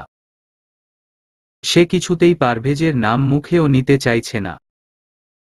অর্নি একবার ভাবল আরাফকে বলবে পারভেজের কথা। আবার ভয় হচ্ছে আরাফ যদি অন্যরকম রিয়্যাক্ট করে। আজ আর কিছু বলল না তাই। বেশ কিছুক্ষণ কেটে গেল মাঝে। আরাফ এখনো আগের মতো চুপচাপ শুয়ে আছে, কোনো কথা বলছে না। যদি ঘুম থাকতো তাহলে একটা কথা ছিল, কিন্তু সে জেগে আছে, তবু কথা বলছে না। অর্নির মনে মনে রাগ হচ্ছে। তার একটা জটিল অভ্যাস আছে, চুপচাপ থাকতে পারে না সে। সামনে এত বড় একজন মানুষ থাকবে আর সে বোবার মতো কথা না বলে বসে থাকবে, তা হতে পারে না। আর কতক্ষণ সে এভাবে বসে থাকবে? বসা থেকে উঠে দাঁড়ালো। ধীর পায়ে পুরো রুমটা পায়চারি করছে সে। ভালো লাগছে না কিছুই। হঠাৎ আরাফের ডাক শুনে পেছনে ফিরল অর্নি। এদিকে আয় তো। অর্নি দ্রুত পায়ে এসে বলল, হুম বলেন। কোনো সমস্যা? আমি হেল্প করব। না সমস্যা নয়। আম্মু আসেনি কেন হাসপাতালে? আমি তো জানি না। আম্মুর কি শরীর খারাপ, তাই আসছে না হয়তো। বাইরে গিয়ে একবার খবর নিয়ে আয়। খালাম্নি সুস্থ আছে আমি জানি, তবু বাইরে গিয়ে জেনে আসছি। অর্নি আরাফের কেবিন থেকে বাইরে গেল। আরাফের বাবার সাথে কথা বলল সে। আঙ্কেল, খালাম্নি আসেনি কেন? তোমার খালাম্নি জানে না? তাকে জানানো হয়নি এসব? কেন? এমনে অসুস্থ সে, তার মধ্যে এক্সট্রা প্রেশার হয়ে যাবে। যদি আরাফের খবর পেয়ে আরও অসুস্থ হয়ে যায় তাহলে তো সমস্যা। তাই বলিনি আর। এখন তো আরাফ সুস্থ হয়েছে, এখন বলতে পারেন। এখন যেহেতু আউট অফ ডেঞ্জারাস, এখন বলা যায়। আচ্ছা আঙ্কেল, ভেতরে যায় এখন। আচ্ছা মা, আরাফের খেয়াল রাখিও। অর্নি হ্যাঁ সূচক মাথা নেড়ে ভেতরে গেল। গিয়ে আরাফকে বলল সব। আরাফ শুনে কিছু বলল না। আজ অর্নির মা বাবা হাসপাতাল থেকে চলে যাবেন। এমনেও তাদের কোনো কাজ নেই। দেখতে এসেছে তা ঠিক, কিন্তু দেখতেও পারছেন না ভালোমতো। কারণ আরাফের সাথে শুধু একজনকে থাকতে দেওয়া হচ্ছে। আর প্রায় সময় অর্নি থাকছে। তার মধ্যে এখন আরাফ অনেকটা সুস্থ। ন্যাচারালি এত তাড়াতাড়ি সুস্থ হয় না, কিন্তু প্রপার ট্রিটমেন্ট আর এক্সট্রা কেয়ার পাওয়ায় সে অন্যদের তুলনায় অনেকটা সুস্থ। তাই তারা শুধু শুধু হাসপাতালে থেকে কি করবেন? অর্নিকে তার মা ডাকলে সে আরাফের কেবিন থেকে বের হয়। আমরা চলে যাচ্ছি। তুই কি থাকবি নাকি আমাদের সাথে যাবি? অর্নি একটু থামল। সে কি বলবে বুঝতে পারছে না। চুপচাপ তার মায়ের দিকে তাকিয়ে আছে। কিরে, কথা বলছিস না কেন? তোমরা বলো কি করব? আমার মাথা কাজ করছে না। আরাফের বাবা তাদের কথার মাঝখানে বললেন, ও আবার কোথায় যাবে? একটা ভুল বোঝাবুঝি হয়েছে তা ঠিক। এখন তো সব ঠিক হয়ে গেছে। তাহলে অর্নি চলে যাবে কেন? অর্নির মা কি বলবেন বুঝতে পারছেন না। মেয়ের দিকে একবার তাকিয়ে বললেন, অর্নি আপাতত আমাদের সাথে চলে যাক। আরাফ প্রপারলি সুস্থ হলে তারা দুজনে সিদ্ধান্ত নিবে। যেহেতু তাদের লাইফ, তাদেরকেই তো ডিসিশন নিতে হবে। অর্নির মায়ের কথায় আরাফ বাবা অসম্মতি জানালো। বউয়ের ছোট বোন মানে নিজের ছোট বোনের মতো। তিনি তাই একটু কর্তৃত্ব ফলিয়ে বললেন, না। এটা কোনো কথা হতে পারে না। অর্নি এখানে থাকবে, আরাফের সাথে থাকবে। তুমি আর অর্নির বাবা যেতে পারো, কিন্তু ওদের বিষয় নিয়ে আর কোনো কথা আসবে না। অর্নির বাবা চুপচাপ শুনছেন সবার কথা, তিনি কিছু বলছেন না। অর্নির মাও তার কাছ থেকে কোনো কিছু জিজ্ঞেস করলেন না, কারণ একটাই, তিনি বলবেন মেয়ে যা বলে তাই হবে, আমি এসবে নেই। এখন মেয়ে সঠিক সিদ্ধান্ত নিল নাকি ভুল সিদ্ধান্ত নিল সেটা তার দেখার বিষয় নয়। তাই অর্নির মা কিছু জিজ্ঞেস করছে না তার কাছ থেকে। কিন্তু আরাফের বাবা তো আর জিজ্ঞেস না করে পারেন না, তার মেয়ে যখন সম্মতি তো লাগবেই। আরাফের বাবা জিজ্ঞেস করলে তিনি বললেন, অর্নি এখন আরাফের সাথে থাকুক, পরে দেখা যাবে বাকিটা। সবাই মিলে সিদ্ধান্ত নিল অর্নি থাকবে হাসপাতালে। তার বাবা মা আরাফের কেবিনে গিয়ে আরাফ থেকে বিদায় নিয়ে আসলো। তারপর সবার কাছ থেকে বিদায় নিয়ে চলে গেল। আরও 2 দিন কেটে গেল মাঝে। আরাফ এখন অনেকটা সুস্থ, উঠে বসতে পারছে, হাত নাড়তে পারছে, স্পষ্ট কথাও বলতে পারছে। কিন্তু সে প্রয়োজন ছাড়া অর্নির সাথে কোনো কথা বলছে না। অর্নির রাগ হচ্ছে কিন্তু কিছুই বলছে না। 2 দিন ধরে ধৈর্য ধরে আরাফকে দেখছে, এখন আর নিজেকে কন্ট্রোল করতে পারছে না। আর কতক্ষণ বসে বসে মানুষের ভাব দেখা যায়। পুরো 48 ঘন্টা সে পর্যবেক্ষণ করছে আরাফকে। মাঝে একটু ঘুমিয়েছিল এটুকুই। মনে মনে ভাবছে, আমাকে ভাব দেখাস, তোর ভাব যদি বের না করি আমি আমার বাপের মেয়ে নয়। চলে গেলে তো ঠিকই পেছনে পেছনে দৌড়াবি। এখন যত সব ঢং দেখাচ্ছে।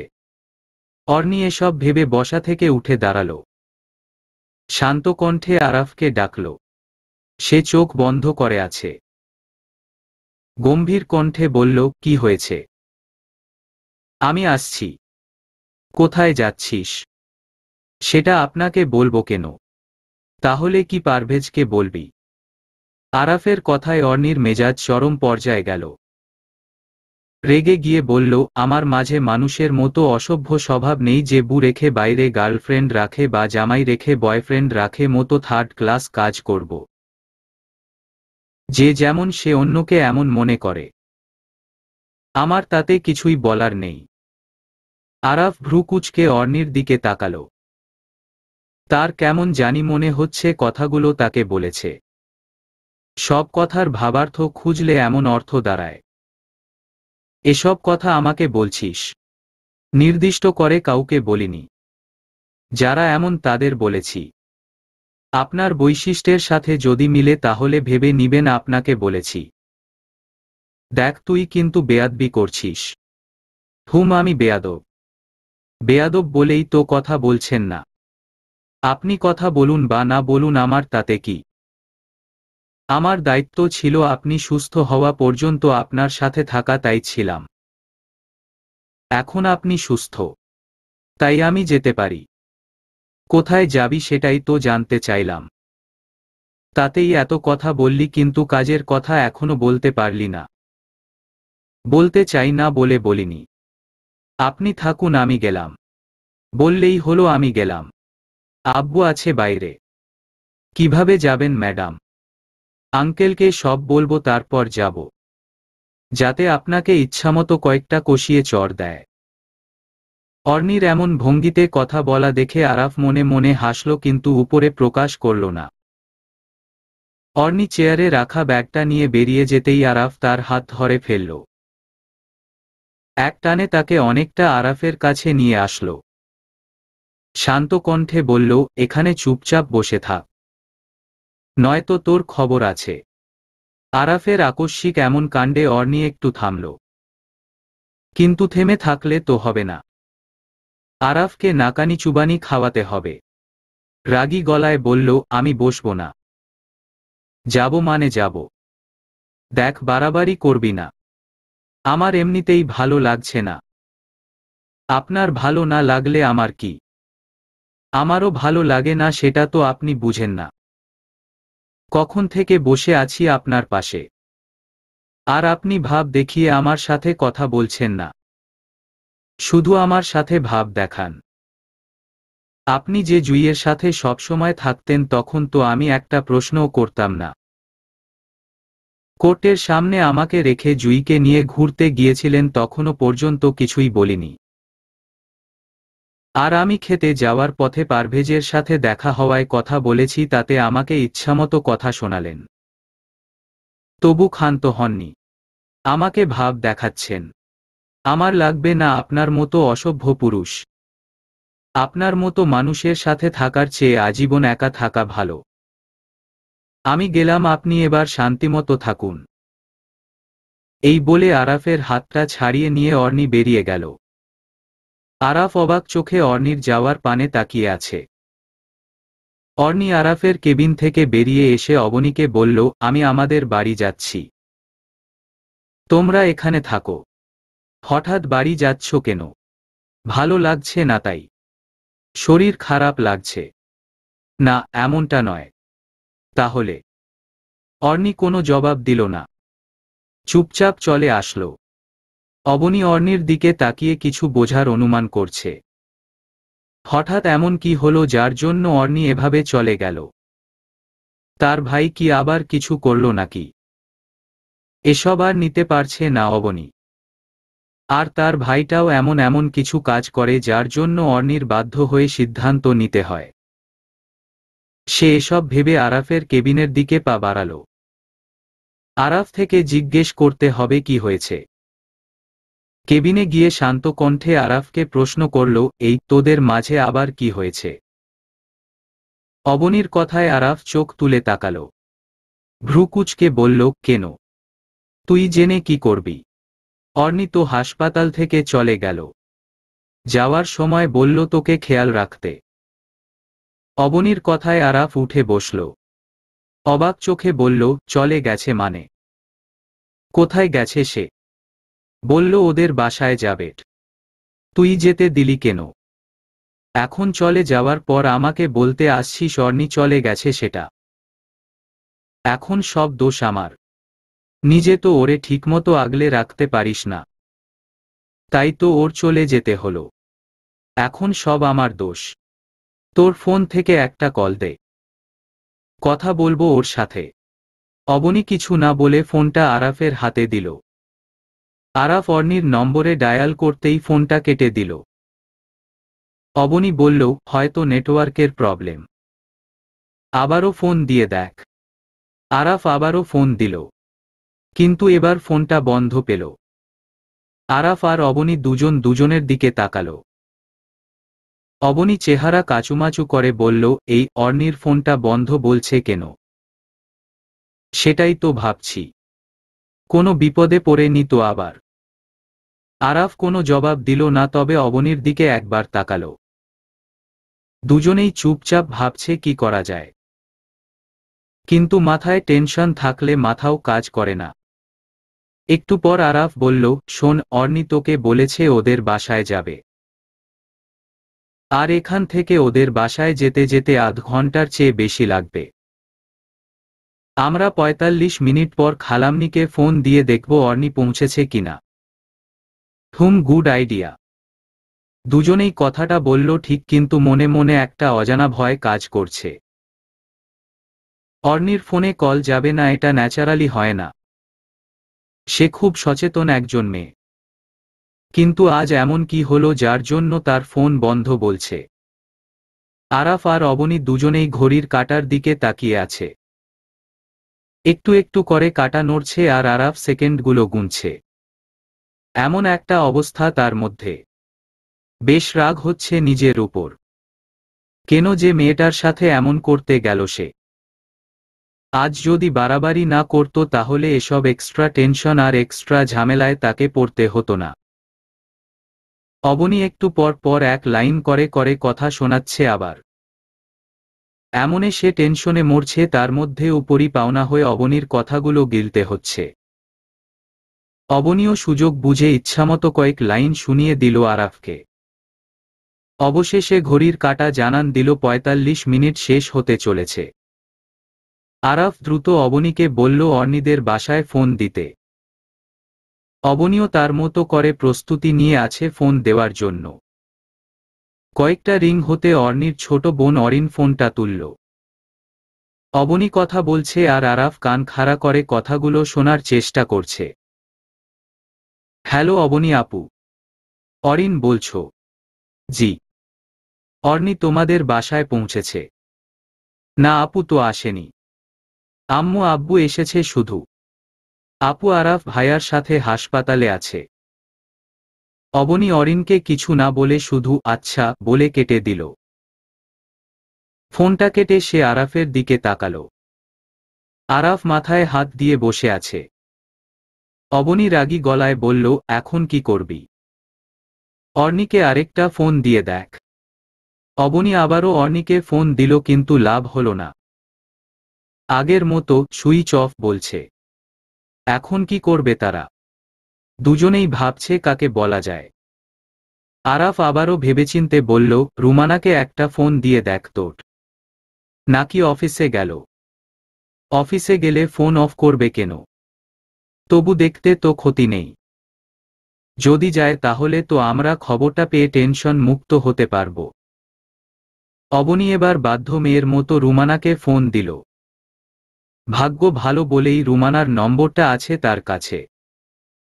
একবার অর্ণি দিয়েছিল অবনীর পার্সোনাল কাজের জন্য। তখন বেশ কয়েকবার কথা হয়েছিল দুজনের মধ্যে আর অবনী রুমানার নম্বরটা সেভ করে রেখেছিল। আগে কথা হওয়ায় রুমানাও খুব ভালো করে চিনে অবনীকে। অবনী ফোন দিতেই রুমানা রিসিভ করল ফোনটা। রুমানাকে অর্ণির কথা জিজ্ঞেস করতেই সেও সেইম জবাব দিল, ম্যাম তো অফিসে আসেননি। অবনী এবার থতমত খেয়ে গেল। মেয়েটা গেল কোথায়? ভাবল রুমানাকে বলা উচিত ফোনে পাচ্ছে না সেটা। তা না হলে কেউ জানতে পারবে না অর্ণি কোথায় আছে সেটা। ভাবনা মতো বলে দিল রুমানাকে, আসলে অর্ণিকে ফোনে পাওয়া যাচ্ছে না। তাই দেখছিলাম অফিসে আছে কিনা। অফিসে তো আসেনি, হয়তো বাড়ি গেছে। বাড়িতে খবর নিয়েছি। অরিন বলল বাড়ি যায়নি। কথাটা শুনে রুমানাও বেশ অবাক হল। তাহলে গেল কোথায়? কারো মাথায় আসছে না। রুমানা খোঁজ নিবে বলে ফোনটা কেটে দিল। আরাফ আর বসে থাকতে পারল না। সে উঠে দাঁড়াল। অবনী তা দেখে ভ্রু কুঁচকে বলল, তোর আবার কি হলো? এভাবে উঠে দাঁড়ালি কেন? তাহলে কি এভাবে বসে থাকব? শোন, তুই একজন পেশেন্ট, তাও মোটামুটি সিরিয়াস কেস। তোকে এত সহজে কেউ ছাড়বে না। তোকে হাসপাতাল থেকে বের হতে দিবে না। আরে পাগল হয়েছিস তুই? আমি কি কাকে বলে বের হব নাকি? সোজা বেরিয়ে পড়ব। অবনী তো আরাফের কথায় এক প্রকার টাস্কি খেল। এই ছেলের মাথা নিশ্চয় গেছে। নিচে সিকিউরিটি গার্ড কি তাকে বের হতে দিবে? তাছাড়া নার্স আছে এখানে। সে কি কখনো রুম থেকে বের হতে দিবে? পাগলের মতো চিন্তাভাবনা বললে চলে। আরাফ হাঁটা দিতেই অবনী তার হাত ধরে ফেলল। ইশারায় সামনে থাকা নার্সকে দেখালো। আরাফ একবার নার্সের দিকে তাকিয়ে বলল, ও আমাকে আটকাবে? ওর এত সাহস আছে? অবশ্যই। এখানে সাহসের কথা আসছে না, দায়িত্বের কথা আসছে। ওর দায়িত্ব এখন তোকে টেক কেয়ার করা। তুই এই অবস্থায় এভাবে বেরিয়ে যেতে পারিস না। তাহলে আমি কি করব? আরে অর্ণির খবরটা তো নিতে হবে। এভাবে চুপ করে থাকলে তো হয় না। যদি কোনো বিপদে পড়ে তাহলে ভেবে দেখেছিস কি হতে পারে? সেটা তোর ভাবা উচিত ছিল, আমার নয়। আমি তোকে যেতে দিব না এই অবস্থায়। কষিয়ে একটা চড় দেব। তুই ছোট মানুষ। বড়দের কথাতে তুই মাস্টারি করবি কেন? আমাকে যেতে দে। আরাফ বেশ কড়া গলায় কথাটা বলল অবনীকে। অবনীর পা থেকে মাথা পর্যন্ত রাগে সিদ্ধ হয়ে যাচ্ছে। মনে মনে ভাবছে, আমাকে এত কথা শোনালি আর তোকে এত সহজে ছেড়ে দিব? হুট করে সে কেবিনের বাইরে বেরিয়ে গেল। অবনীর আচমকা বেরিয়ে যাওয়া দেখে আরাফ শান্ত হল। এই চান্সে সেও বেরিয়ে যাবে। নার্স বা সিকিউরিটি গার্ড তাকে আটকাতে পারবে না কখনো। এমনকি তারা তাকে আটকাতে আসবেও না। তাছাড়া তার কন্ডিশন আগের চেয়ে অনেক বেটার। সে তো একজন ডাক্তার। নিজের শরীরের অবস্থা তো সে বুঝবে। একটু দুর্বলতা আছে শরীরে, কিন্তু তাতে কি? এত বড় বিপদের কাছে এটা তুচ্ছ। তবে বুকের ব্যান্ডেজ এখনো খুলেনি। তাতে কি? ব্যান্ডেজ ব্যান্ডেজের জায়গায় থাকুক। সে তার মতো অর্নিকে খুঁজে আসুক। তাতে তো সমস্যা নাই কারো। যেখানে তার নিজের সমস্যা হবে না সেখানে অন্যদের সমস্যা হওয়ার কথাও নয়। সে যাবে অর্নিকে খুঁজতে। যেখান থেকে পারে সেখান থেকে খুঁজে নিয়ে আসবে। এই মেয়েটা সবসময় তাকে সবকিছু দিয়ে আগলে রাখে। সে কি তার জন্য এই সামান্যটুকু করতে পারবে না? করতেই হবে তাকে। মনে মনে দোয়া দরুদ পড়ছে যাতে অর্নির কোনো বিপদ না হয়। একটা অজানা ভয় কাজ করছে সেই সাথে। অর্নিকে হারানোর ভয়। সে নিতে পারছে না এটা। সে তো অর্নিকে হারাতে চায় না। এত কিছুর পর সব ঠিক হয়েছিল যখন হৃদয়টা একটু প্রশান্তি পেয়েছিল। অর্নি তার থাকবে আজীবন, বিশ্বাসটা দৃঢ় হয়েছিল। কিন্তু হুট করে কি হয়ে গেল বুঝতে পারছে না আরাফ। এখন খুঁজতে যাবে কোথায় সেটাও বুঝতে পারছে না সে। সব যেন জগাখিচুড়ি পাকিয়ে ফেলল সে। তখনই কেবিনে প্রবেশ করল আরাফের বাবা, অবনী আর আরাবী। তারা তিনজন মূলত হাসপাতালে ছিল। ড্রাইভার আছে একজন, তিনি নিচে আছেন। আরাফ মোটামুটি সুস্থ হওয়ায় বাকিরা চলে গেছে বাড়িতে। আরাফ তার বাবাকে দেখে অবাক দৃষ্টিতে তাকালো, কিন্তু তিনি আরাফের দিকে রাগী দৃষ্টিতে তাকিয়ে আছেন। তাদের বাপ ছেলের সম্পর্কটা একটু ভিন্ন। দুজনের মাঝে বেশ দূরত্ব। অচেনা কেউ কখনো বিশ্বাস করবে না তারা বাবা ছেলে। দুজনেই একে অপরের সাথে খুব কম কথা বলে। তার কারণটা অবশ্য কেউ জানে না, শুধু তারা দুজন জানে। আরাফের বাবা এসে ছেলের গায়ে একটা চড় বসিয়ে দিলেন। অসুস্থ ছেলে বলে মারতে ইচ্ছে করেনি, কিন্তু পরিস্থিতির কারণে বাধ্য হয়ে একটা দিতে হলো। আর কত ধৈর্য ধরবে? ছেলেটা তো সহ্যের সীমা ছাড়িয়ে যাচ্ছে। এখন এতটুকু তার প্রাপ্য। রাগী গলায় বললেন তিনি, নিজে মেয়েটার সাথে জঘন্য আচরণ করলে। আমি অর্নির বাবা মাকে জোর করে বলায় তারা তাকে রেখে গেছিল। মেয়েটাকে থাকতে তো দিলে না, এখন নাটক শুরু করেছ। বাবার কথায় আরাফ চোখ তুলে তাকালো। এই অবনী তার বাবাকে সব বলে দিল। ভাবা যায়। অবনীকে কষিয়ে চড় দেওয়ার পরিবর্তে চোরটা উল্টো তাকে খাওয়ালো অবনী। এই মেয়েকে সে দেখে নিবে। আপাতত একবার অর্নিকে খুঁজে পেলে তবেই তার শান্তি। বাবার কথার কোনো জবাব দিল না। তা দেখে তার বাবা বললেন, চুপচাপ এখানে বসে থাকবে। এমনে তো অসংখ্য ঘটনা ঘটিয়ে ফেলেছ। তবু থামতে ইচ্ছে করছে না তোমার? নতুন করে কোনো অঘটন চাই না আমি। এই রুম থেকে এক পা বাইরে দিলে তোমাকে দেখে নিব। বেশ কড়া গলায় কথাগুলো বলে আরাফের বাবা বেরিয়ে গেল। আরাফ হাই দাঁড়িয়ে আছে সেদিকে। মনে মনে ভীষণ ভয় হচ্ছে তার। এতক্ষণ একটা সাহস ছিল, যে করেই হোক সে অর্নিকে খুঁজে আনবে। কিন্তু এখন বাবার করা আদেশ বের হওয়া যাবে না। তাহলে অর্নিকে খুঁজবে কে? অর্নি যদি কোনো বিপদে পড়ে? চোখ দুটো ঝাপসা হয়ে আসছে তার। অজানা একটা ভয় তাকে যেন দাঁড়িয়ে থাকতে দিচ্ছে না। ধুম করে বসে পড়ল সে। অবনী একবার তার দিকে তাকালো। তারও খারাপ লাগছে, কিন্তু সে চায়নি এই অবস্থায় আরাফ বাইরে যাক। এখন আরাফের নিজের চলাফেরা করতে কষ্ট হচ্ছে, সে কি করে অর্নিকে খুঁজবে? তাই মূলত আরাফের বাবাকে বিষয়টা বলতে হলো। এখন তো তিনি খুঁজবেন, তাতে অবনীর কোনো সন্দেহ নেই। অবনী ধীর পায়ে গিয়ে আরাফের কাঁধে হাত রাখল, কিন্তু আরাফ হাতটা ছাড়িয়ে নিল। রাগী গলায় বলল, আমার তেরটা বাজিয়ে সিম্প্যাথি দেখাতে আসছিস? তোর সিম্প্যাথি তোর কাছে রাখো, এসব আদিক্ষেতা আমাকে দেখাতে হবে না। অবনী আরাফের কথায় কিছু মনে করল না। সে এমন রেগে গেলে কি বলে কি করে তার হুঁশ থাকে না আরাফের। শান্ত কণ্ঠে বলল, তুই এই অবস্থায় বাইরে যেতে পারবি না, তোর এটা বুঝতে হবে।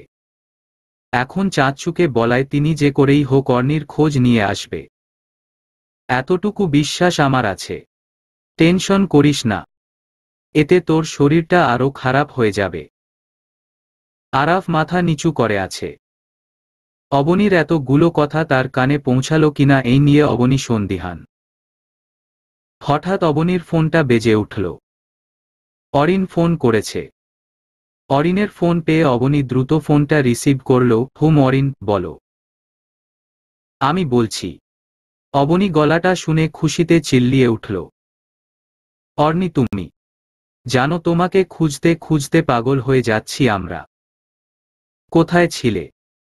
অবনীর কথা শুনে বুঝতে পারল অপর পাশে অর্নি কথা বলছে। তাই অবনীর কথা শেষ হওয়ার আগে আরাফ অবনীর হাত থেকে ফোনটা নিয়ে নিল। শান্ত কণ্ঠে বলল, কোথায় ছিলি এতক্ষণ?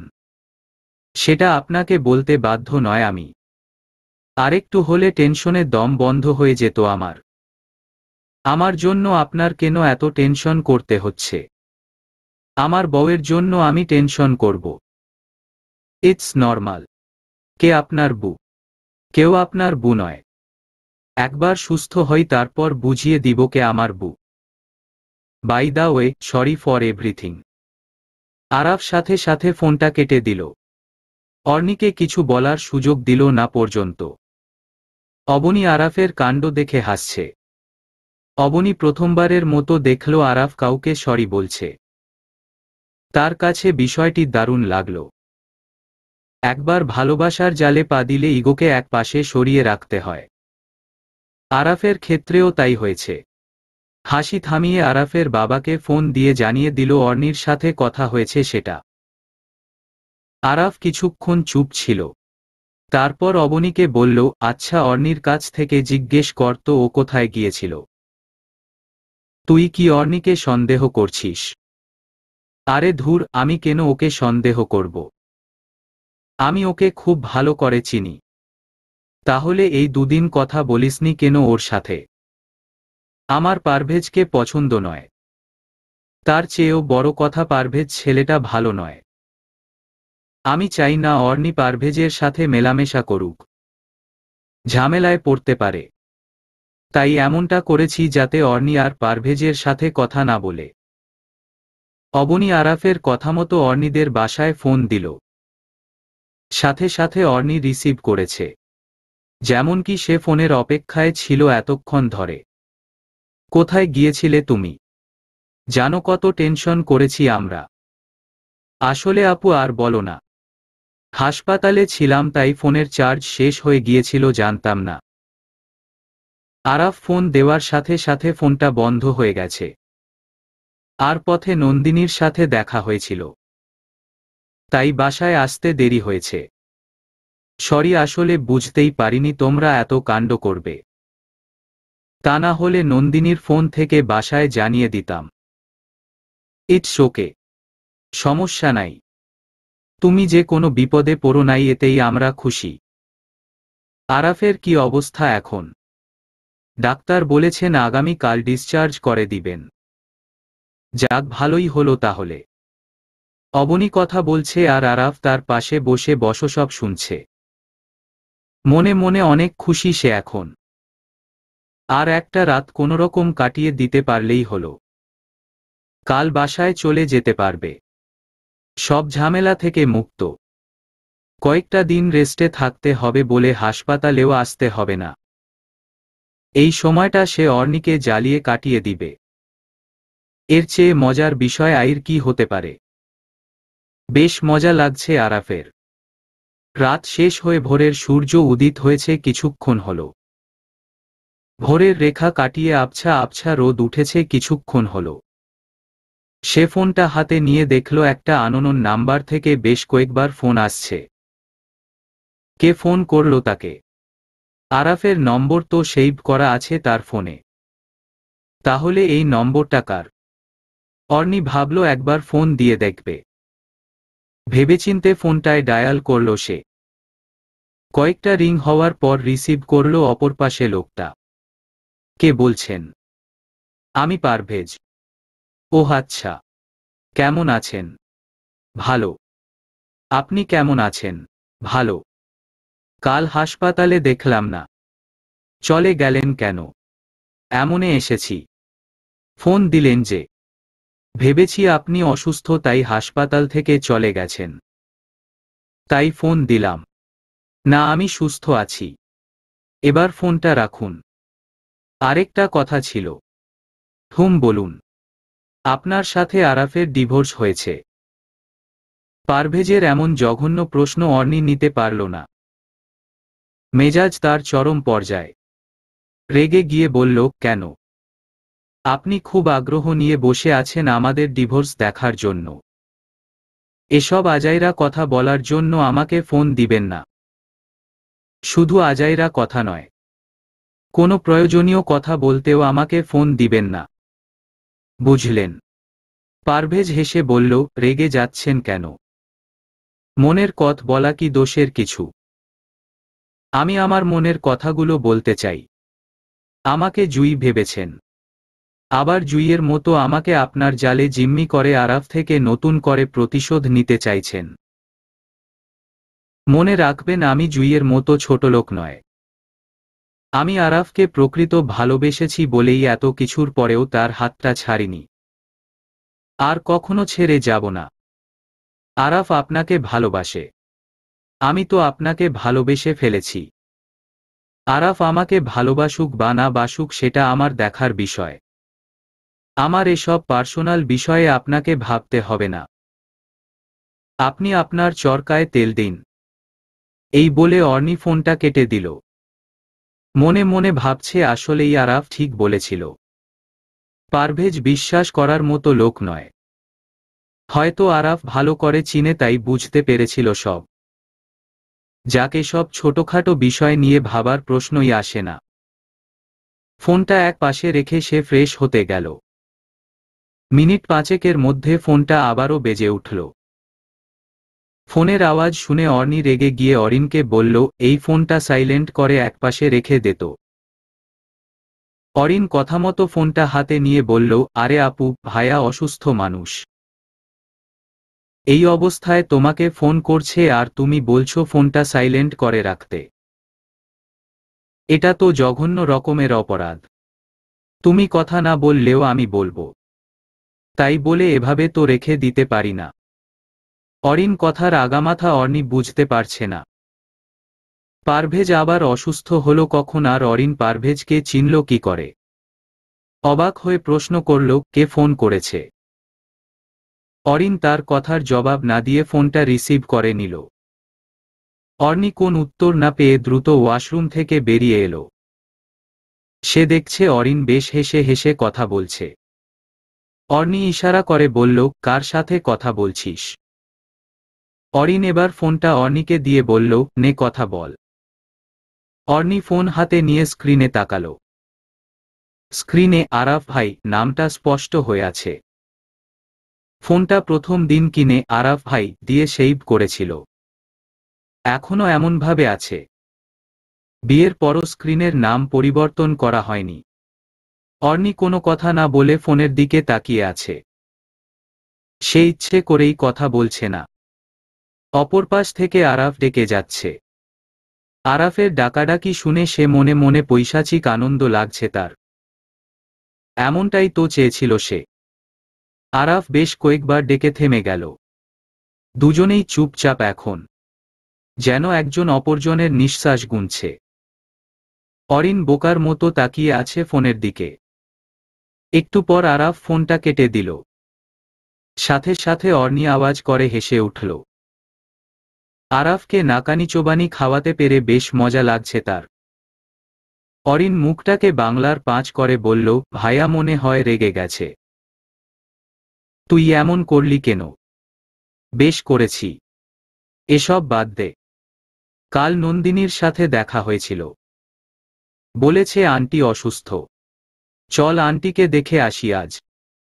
অরিন ভ্রু কুঁচকে বলল, অফিসে যাবি না আজকে? অর্নি হাসল। আরাফের সাথে হাসপাতালে থাকবে বলে অফিস থেকে ছুটি নিয়েছিল সে। কিন্তু এখন তো হাসপাতাল থেকে চলে এসেছে, তাই ফ্রি আছে। এই সুযোগটা কাজে লাগাতে হবে। নন্দিনী তার খুব কাছের বান্ধবী। তার মা অসুস্থ আর অর্নি দেখতে যাবে না তা তো হতে পারে না। অরিনকে সাথে নিয়ে যাবে, কারণ অরিন অনেক দিন পর ভার্সিটি থেকে বাসায় এসেছে। সে ভার্সিটির হলে থাকে, তাই খুব একটা একসাথে ঘোরাঘুরি হয়ে ওঠে না। মনটা বেশ ফুরফুরে লাগছে। আরাফ অনেকটা সুস্থ হওয়ায় টেনশনও নেই মনের মধ্যে। তাই দুজনে হালকা নাস্তা করে বেরিয়ে পড়ল।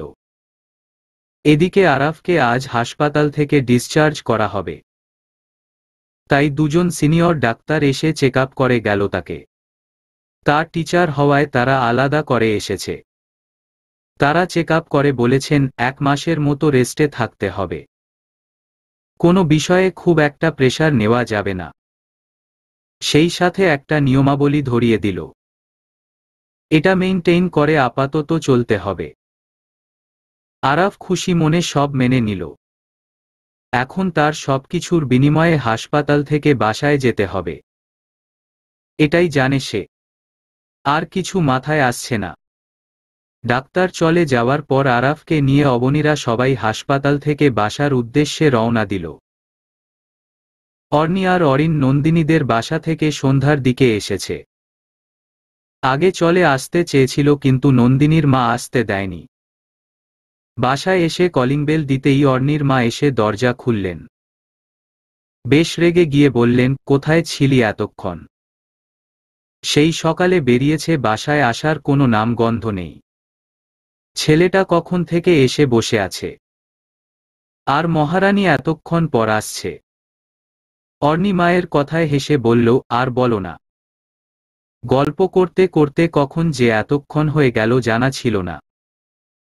অর্নি কথাটা বলে ভেতরে ঢুকল। তার রুমে যেতে যেতে ওড়নার প্যাচ খুলছে সে। ওড়নাটা হাতে নিয়ে রুমে ঢুকতেই সে বোকা বনে গেল। আরাফ তার বিছানায় শুয়ে আছে। চোখ দুটো কি নষ্ট হয়ে গেছে নাকি তার হ্যালুসিনেশন হচ্ছে? এমনটা তো হওয়ার কথা নয়। চোখ দুটো বড় বড় করে তাকিয়ে আছে সে সামনের দিকে। আরাফ তাকে দেখে মুচকি মুচকি হাসছে। আরাফ তাকে দেখে মুচকি মুচকি হাসছে। বেশ তো ঘোরাঘুরি করলে, এবার তো একটু জামাইয়ের কাছে এসে খোঁজ খবর নাও। আরাফের কথায় অর্নি সিউর হলো যে সামনে থাকা মানুষটা আরাফ। এটা তার হ্যালুসিনেশন নয়। আরাফের আজকের কথাটা তাকে বেশ অবাক করল। আগে সে তুই করে কথা বলতো, কিন্তু আজ হুট করে তুমি করে বলছে। ভ্রুকুচকে বলল, এখানে এসেছেন কেন? আমার বউ তো আমার খবর নিচ্ছে না, তাই আমি নিজ থেকে খবর জানাতে চলে আসলাম। আরাফের কথায় অর্নি মনে মনে হাসল। সব দারুণ লাগছে তার। সে কখনো ভাবেনি আরাফ এভাবে চলে আসবে। তার চেয়েও বেশি খুশি লাগছে আরাফের তুমি সম্বোধনটা। সে চুপচাপ দাঁড়িয়ে আছে। তা দেখে আরাফ বলল, এভাবে দাঁড়িয়ে আছো কেন? আমি একজন অসুস্থ মানুষ হয়ে সবকিছু উপেক্ষা করে এতদূর পাড়ি দিয়ে তোমাকে দেখতে আসলাম, আর তুমি 3 মাইল দূরে দাঁড়িয়ে আছো। তা কি হয়? আমি কি বলেছি আমাকে দেখতে আসুন? এত আদিক্ষেতা দেখানোর কিছু নেই। আপনাকে আমি ভালো করে চিনি। আপনার ইচ্ছা হলো তো কথা বললেন, আবার ইচ্ছে হলো তো ভাব দেখালেন। তাই আমিও সিদ্ধান্ত নিয়েছি আপনার সাথে আমার আর হবে না। আমার জন্য পারভেজ পারফেক্ট আছে। আপনি আপনার ভাব আর তেজ নিয়ে থাকুন। আমি গেলাম। অর্নি কথাগুলো বলে এক মুহূর্তের জন্য ও রুমে দাঁড়ালো না। দ্রুত পায়ে বেরিয়ে আসলো। কারণ শুধু একটাই, পারভেজ শব্দটা শোনার পর আরাফ যে তাকে চিবিয়ে খাবে তাতে তার কোনো সন্দেহ নেই। এখন আরাফ একাই জ্বলে পুড়ে মরুক, অর্নির কিছুই আসে যায় না। অর্নি ড্রয়িং রুমে গিয়ে বসতেই দেখল তার খালাও এসেছেন। তার মা আর খালা সেখানে গল্প করছেন। অর্নি খালাকে সালাম দিয়ে তাদের মাঝখানে গিয়ে বসতেই তার মা জোর গলায় বললেন, এই বড়দের মধ্যে তোর কি কাজ? তুই তোর রুমে যা। আরাফ রুমে একা আছে। ওর কিছু লাগলে তখন কাকে বলবে? আমি তো মাত্র এসে বসলাম। এর মধ্যে উনার কিছু লাগবে না। এত কথা তো বলতে বলিনি। সোজা রুমে যা। শুধু বড়দের মুখে মুখে তর্ক করা ছাড়া আর কিছু জানে না। অর্নি বুঝল তার মা থাকতে তার কপালে শান্তি নেই। এখানে যতক্ষণ দাঁড়িয়ে থাকবে ততক্ষণ লেকচার দিবেন তিনি। তার চেয়ে বরং আরাফের পাশে গিয়ে বসে থাকুক। কিন্তু আরাফের ওখানে গেলেও এখন সমস্যা আছে। আরাফকে যা বলে এসেছে সব সে সুদে আসলে নিবে। ভেবেচিন্তে সিদ্ধান্ত নিল এখন বাঁচতে হলে অরিনের রুমে গিয়ে বসে থাকা ছাড়া উপায় নাই। ধীর পায়ে অরিনের রুমে গেল। অরিন ল্যাপটপে কি যেন করছে। অর্নি পাশে বসতেই অরিন সেদিকে তাকাল। অবাক হয়ে জিজ্ঞেস করল, এই আপু তুই এখানে কি করছিস? ভাইয়া তো রুমে একা। একা একা বসে থাকতে থাকতে বোর হয়ে যাবে তো। পারবো না। আমি এখানেই থাকব। কেন? সকালেও ফোন দিল তখনও কথা বললি না। এখন এখানে এসে বসে আছিস। আম্মু জানলে খুব বকবে। চুপচাপ তোর কাজ তুই কর। আমি আমার মতো বসে থাকি। অরিন সোজা উঠে চলে গেল। অর্নি মনে মনে ভাবছে ভালোই হলো। অরিন রুমে থাকলে অযথা জ্ঞান দিত। তার চেয়ে বরং এখন একটু প্রশান্তি। সেই প্রশান্তিকে আরেকটু গভীর করতে ফোনটা আর হেডফোনটা হাতে নিল সে। রুমের লাইটটা অফ করে কানে হেডফোন গুজে আরামসে গান শুনছে সে। মনের মতো একটা সময় এখন। প্যারা নাই কোনো। একটু পর হেডফোনে টান পড়তেই অর্নি চোখ তুলে তাকালো সেদিকে। তার মা যমদূতের মতো তার সামনে দাঁড়িয়ে আছে। চোখ দেখে বোঝা যাচ্ছে ভীষণ রেগে আছেন তিনি। অর্নি চেহারাটা কাচুমাচু করে মায়ের দিকে তাকালো। তার মা রাগী গলায় বললেন, এই তুই আমাকে কি অপমান করতে চাইছিস? দেখছিস আরাফ আর তোর খালাম নিয়ে এসেছে। তুই মহারানীর মতো এখানে এসে হেডফোন লাগিয়ে গান শুনছিস। ছেলেটি অসুস্থ, তার মধ্যে তোর মনে রং লেগেছে। সোজা রুমে যা। পারবো না। এখানেই থাকবো। পা থেকে জুতা খোলার আগে আরাফের কাছে যা। এক্ষুনি যাবি। অর্নি এবার উঠে দাঁড়ালো। তার মা তো তার পেছনে আঠার মতো লেগে আছে। বোনের সাথে আড্ডা দিচ্ছে তখন তো ভালো ছিল। শুধু শুধু এখানে আসার কি দরকার ছিল? এখন আর আরাফের কাছে না গিয়ে উপায় নেই। তা না হলে তার মা জীবন্ত চিবিয়ে খাবে। রুম থেকে বের হতেই দেখল অরিন তার দিকে তাকিয়ে মুচকি মুচকি হাসছে। তার মানে সবকিছুর মূলে আছে এই অরিন। মাকে গিয়ে সব বলে দিয়েছে সে। তাই এভাবে চোরের মতো দাঁড়িয়ে দাঁড়িয়ে হাসছে। আজকে অরিনকে কাছে পেলে দেখে নিত সে। দূরে থাকায় বেঁচে গেছে। মুখটাকে কাচুমাচু করে অর্নি নিজের রুমে গেল। তার শান্তিটা হারাম করে আরাফ বিছানায় শুয়ে শুয়ে আরাম করছে। একদম সহ্য হচ্ছে না। আরাফ তাকে দেখে রাগী দৃষ্টিতে তাকালো। অর্নি এসব কর্ণপাত না করে বিছানার পাশে থাকা টেবিলের চেয়ারটায় গিয়ে বসল। ফোনটা হাতে নিয়ে অযথা ফেসবুকে ক্রুল করছে। আরাফ কিছু বলছে না তাকে। তার মানে ঝড়ের পূর্বাভাস। অর্নি বুঝেও চুপচাপ বসে আছে। কিছুই তো করার নেই এখন। কেন যে কথাটা বলতে গেল। এখন নিজের মাথাটা নিজের ফাটাতে ইচ্ছে করছে। হঠাৎ আরাফ তার হাতটা ধরে টান দিল। তাল সামলাতে না পেরে সে আরাফের গায়ে গিয়ে পড়ল। যেহেতু পাশেই বিছানা ছিল তাই আরাফের রোগা শরীর তাকে এক টানে জব্দ করতে পারল। অর্নি পড়তেই মাথা তুলে তাকাল। আরাফ অর্নির হাতগুলো ধরে তার দিকে শান্ত দৃষ্টিতে তাকিয়ে আছে। বিয়ে প্রায় 6 মাসের মতো হলেও এতটা কাছাকাছি তারা আগে কখনো আসেনি। আরাফ শান্ত কণ্ঠে বলল, পারভেজের প্রতি ভালোবাসা একটু বেশি বেড়ে গেছে বুঝি। আমাকে উপেক্ষা করে পারভেজের হয়ে সাফাই গাওয়া হচ্ছে এখন। আর আমি বসে বসে তামাশা দেখব ভেবেছিলে? নেক্সট টাইম পারভেজ নামটা মুখে উচ্চারণ করলেও দেখাবো আমিকে। অর্নি মুখে ভেঙচি কেটে বলল, 110 বার নিব পারভেজের নাম। আপনি কি করবেন আমার? সেটা সময় হলেই দেখাবো। এখন আমার হাত ছাড়ুন। ছাড়ব না। আগে বলো পারভেজের নাম জীবনেও মুখে নিবে না। প্রমিজ করতে হবে। পারভেজের নাম প্রতিদিন মুখে নিব। উল্টো আপনার নামটা মুখে নিব না। আরাফ এবার রেগে গিয়ে বলল, এমনেও তোর মতো গাধীর সাথে ওকে মানায়? আমাকে মানায় না। আব্বু আম্মু ভুল করে তোকে আমার বউ বানিয়ে ফেলাই আমার জন্মের শিক্ষা পেতে হচ্ছে। কথাটা শুনে অর্নি তেলেবেগুনে জ্বলে উঠল। বড় গলায় বলল, কি বললেন আপনি? আমার জন্য আপনার শিক্ষা পেতে হচ্ছে? আপনার জন্য আমার এসব কষ্ট পেতে হচ্ছে? আমি আগে ভালোই ছিলাম। ছোটবেলায় যে কোন ভূত আমার উপর ভর করেছিল যার জন্য আমি আপনার মতো একটা ছেলেকে ভালোবাসতে গেলাম, সেই ভালোবাসার মাসুল আমাকে এখনো দিতে হচ্ছে। আমাকে বিয়ে না করলে আমিও একটু শান্তি পেতাম। আর আপনি জুই আর রকির পাল্লায় পড়ে পৃথিবী থেকে বিদায় হতেন। তখন একদম পারফেক্ট হতো। এখন আমি সব ঠিক করার পর আমার উপর মাস্টারি করছেন। কোথায় আমার প্রশংসা করবেন, আমাকে ভালোবাসবেন তা না। আমাকে কষ্ট দেন সবসময়। আমার লাগবে না আর আপনাকে। সেই সাথে আপনার ভালোবাসাকেও বয়কট করলাম। আমি একা থাকব। এতেই আমার শান্তি। অর্নি এক নাগারে সব বলে থামল।